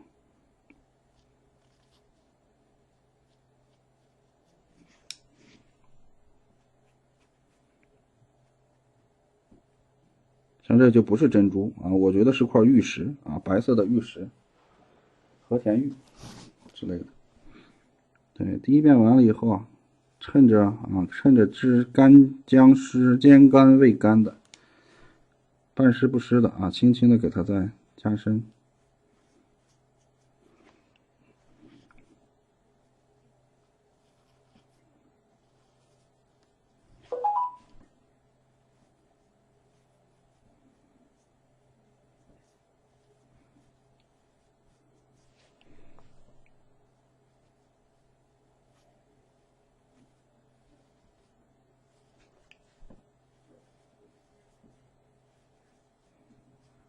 不要面积太大啊，窄一点。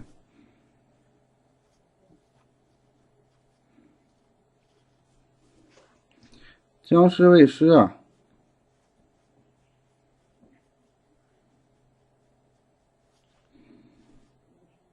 这种啊，一颜色不会很深啊，二呢它颜色容易染润，染得很润。最后再把这个小的夹角处啊，我们需要给它稍微卡一卡的地方，局部再加深啊。你要觉得它不够啊，咱们就给它加深，对，多次加深。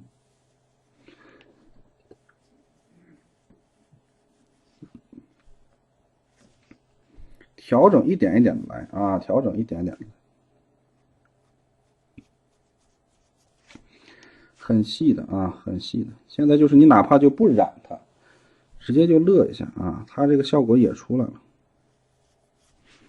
这就是很多画壁画的时候啊，它染的很少啊，它就是来这给它皴擦的，这种拿笔尖啊，干干的给它皴几下，啊，这里有点太那个什么了啊，太干太，你看刚开始啊，我们染的时候还可以，你看现在它就有点什么呢啊，有点太对比太弱了，对不对？你看这里再给它补一补，要不然太白了。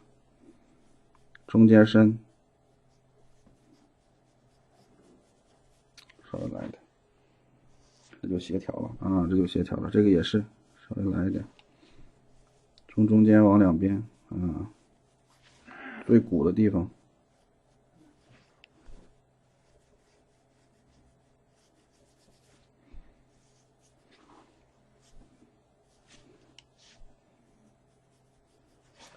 好，接下来我们来调一个曙红。这个曙红啊，我们要怎么样呢？稍微的浓一点，中等浓度的曙红。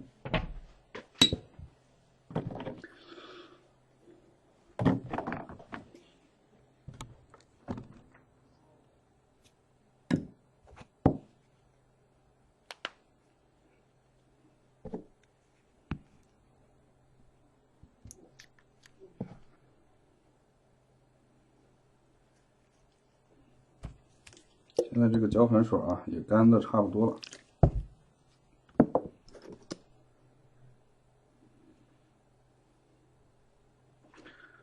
我这个红色的笔顺。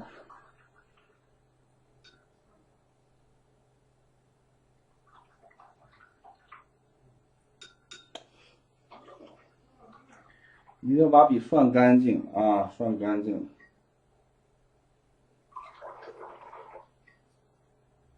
我这笔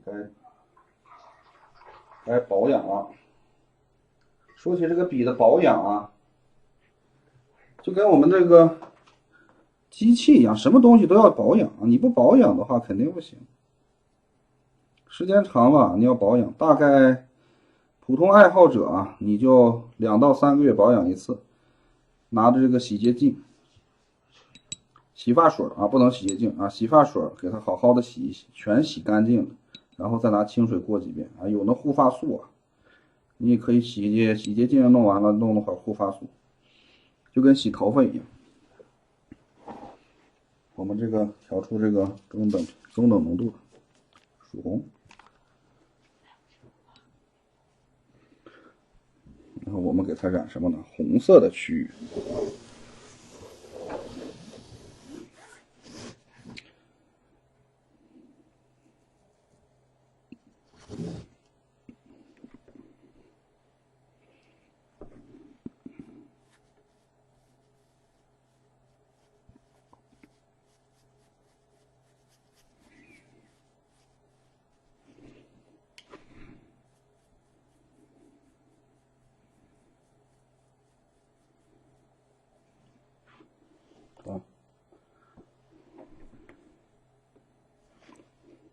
这边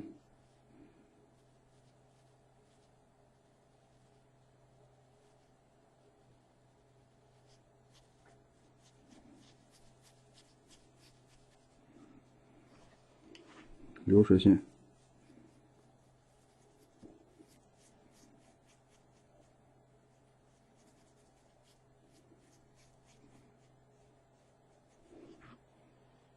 到了根部啊，让它逐渐的模糊。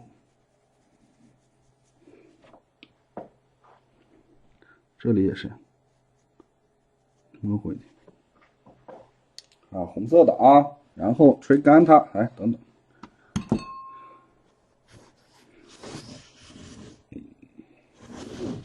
珠子就不染它了，太复杂了。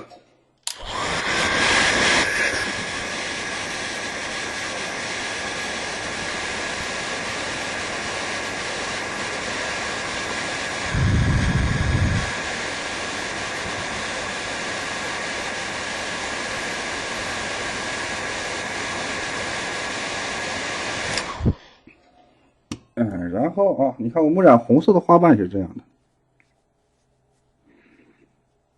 稍微减少一点点面积啊。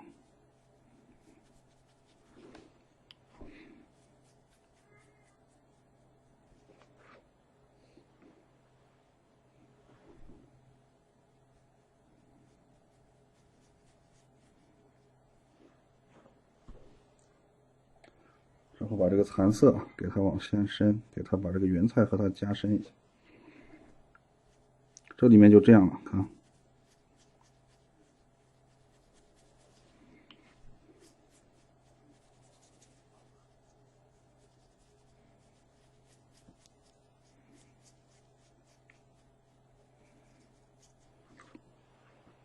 一定要注意这个红色花瓣啊，以及红色的物体啊。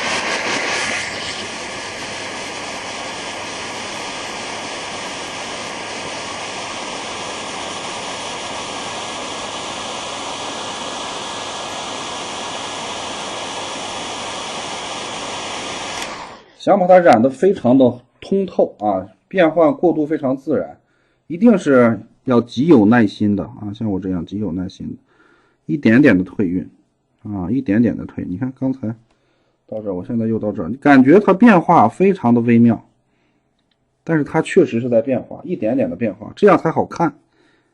不要着急啊，尤其是我们这种花瓣啊，一半花瓣就这一片啊，一片你更是简单的很。你看，我就给它减小面积，及时的啊退晕，退晕就是退染，一点点缩小面积啊，一点点缩小面积。你看染到这里啊，它就已经比较红了啊，比较红了，然后再减小面积。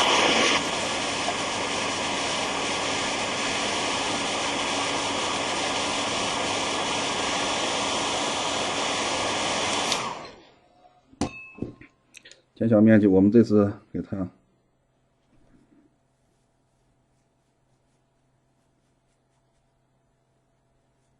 根部深啊，现在就涂到哪儿？你们仔细看好，摘染一下啊，摘染一下。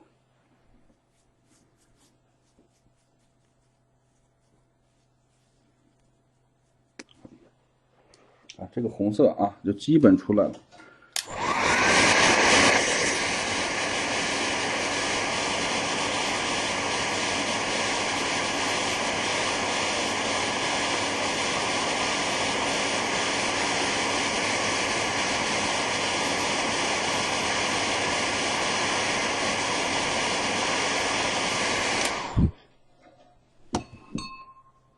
你看是不是染完了以后啊？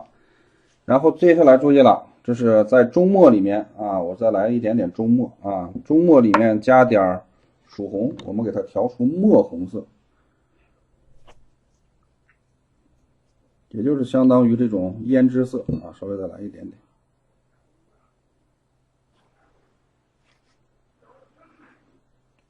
就这种墨红色，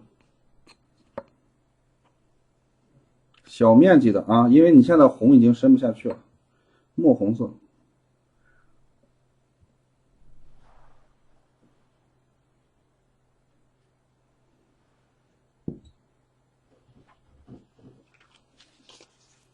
大概就是这么个色，类似于胭脂啊，类似于胭脂，想用胭脂也可以啊，我就一般就墨红，减小面积，这个面积要小啊，轻轻的啊，给它，你前期必须得搭这个红色啊，我们给它染出来啊，染出来以后啊，染到一定程度，你用这个胭脂色。你才能起到这种画龙点睛的作用，才能起到这种颜色的过渡。你要是没有用前期这个红色没有起来啊，你这个胭脂色啊，就或者说这个墨红色啊，就起不到任何作用。前期的铺垫，也就是说啊，前期的铺垫很重要。它的根部啊，稍微的这也就是中等浓度或者中等偏淡。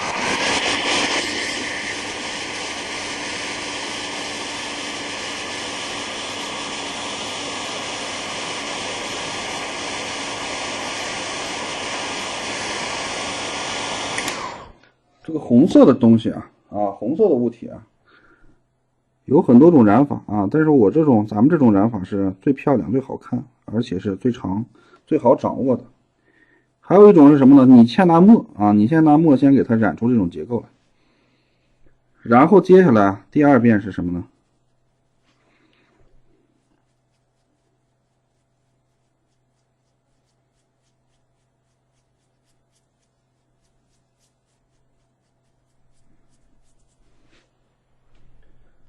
第二遍啊，你再给它照红色啊，染足了以后照红色。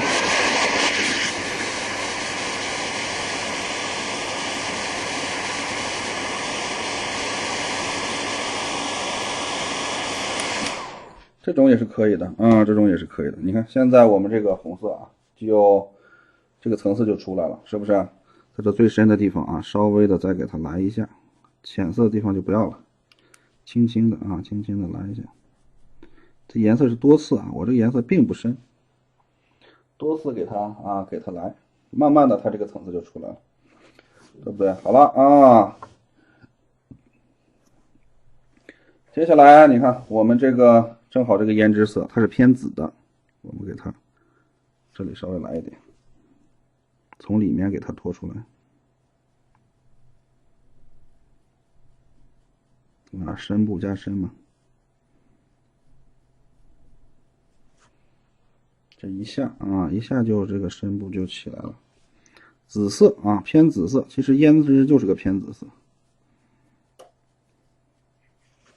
深部加深一点点。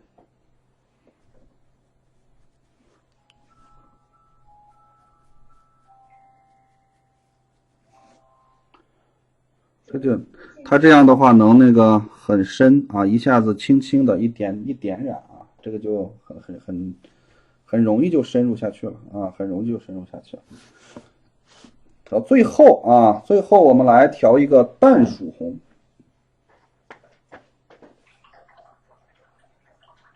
我这个墨红已经用完了，调一个淡曙红。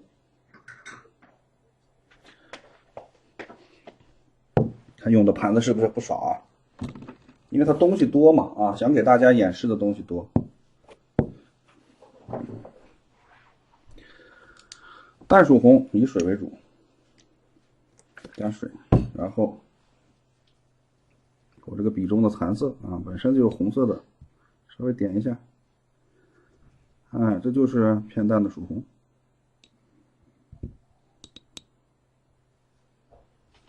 调习惯了，这都是一个熟练度，稍微再来一点。啊，笔尖啊，就是笔尖，还是有点淡，再来一点，淡淡的啊，淡淡的，差不多了。你看极淡的曙红啊，极淡的曙红，我们给它把皮肤上啊一些深部啊，我们给它加深。对，首先啊找夹角，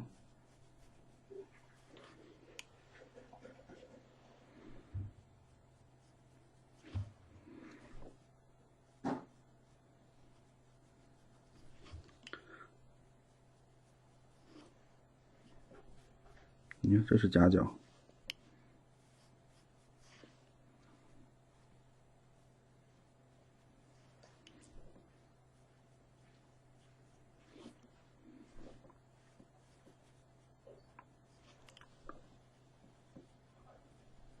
需要深一点的地方啊，我们给它来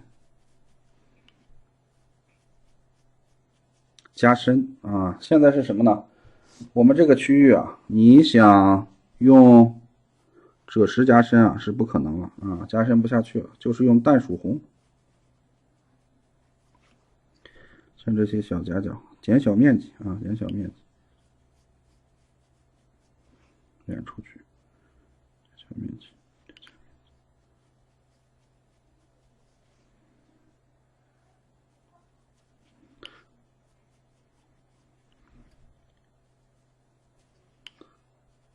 是那些笔尖子啊，像这个指头肚子啊，它都一般用血色比较多啊，血色比较多，所以用这种曙红啊，你给它稍微染一下，更加的什么生动。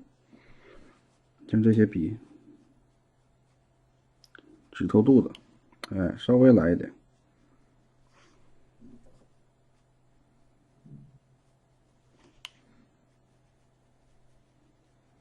这个曙红一定注意了啊，是什么？淡的。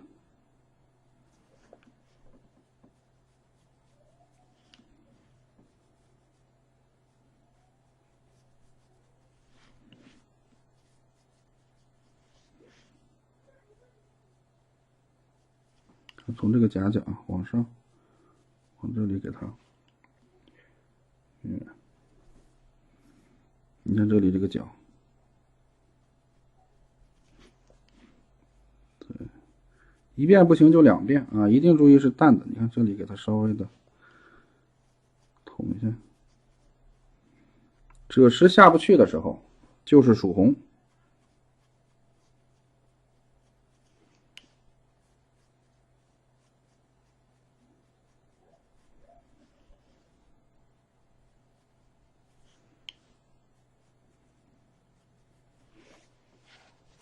看它这个立体感啊，就慢慢的，从这个夹角处，从这里，连这里的夹角啊，带着这个指头之间的这个缝隙啊，我们就给它加强了。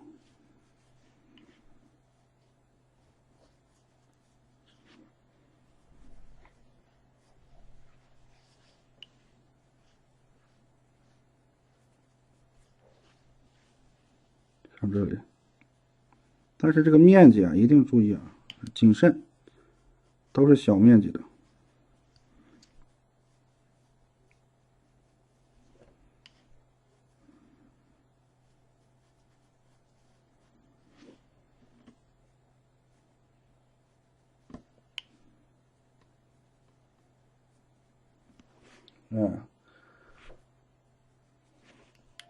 哪里不足点哪里，哪里不足点哪里。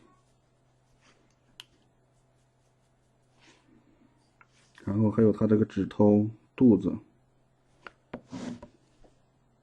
指尖这里稍微红一点啊，稍微红一点。这个指头尖子稍微红一点，这属于什么呢？啊，这就是现代画法啊，现代的一些现代人物啊，现代工笔人物啊，他用的一些技法，咱们就借用一下啊，不能说借用，融合一下啊，融合一下。画画不要分的那么清楚，对不对？啊，边缘贴着它的边啊，稍微给它加一些立体，这就是细画了啊。边缘深中间浅，增加它的立体感。对，就这里。最后中间稍微的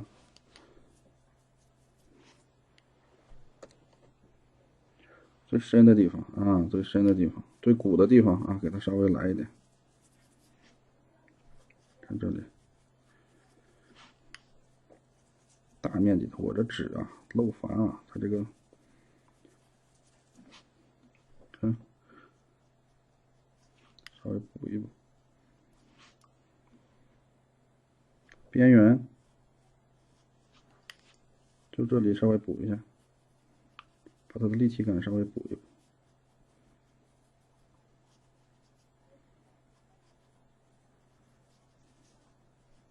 好，最后啊，这边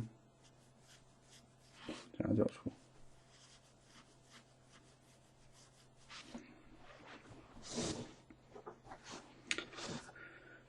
然后下方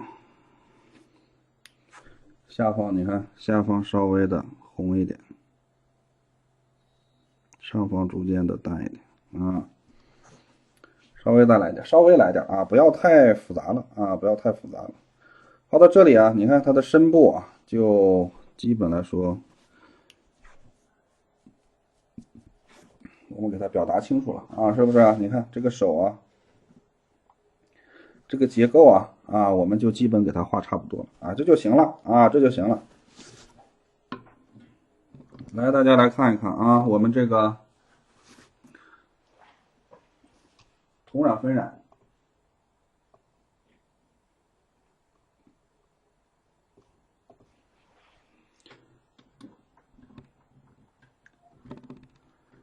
白描完了以后，底色晕染，底色晕染完了以后，平涂，是不是啊？平涂、同染、分染啊，你看画到这个程度啊，5种叶子啊出来了。接下来就是什么呢？提染了啊。好了，我把这个图啊也扫不了描了，因为它这个属于，属于什么呢？啊，属于这个，裱了版，它没法扫，我就拍张照啊，我就拍张照。拍张这个高清的照片，这个步骤啊。拍完照以后啊，我们接下来继续给它进行提染啊，提染和收关啊，提染和收关。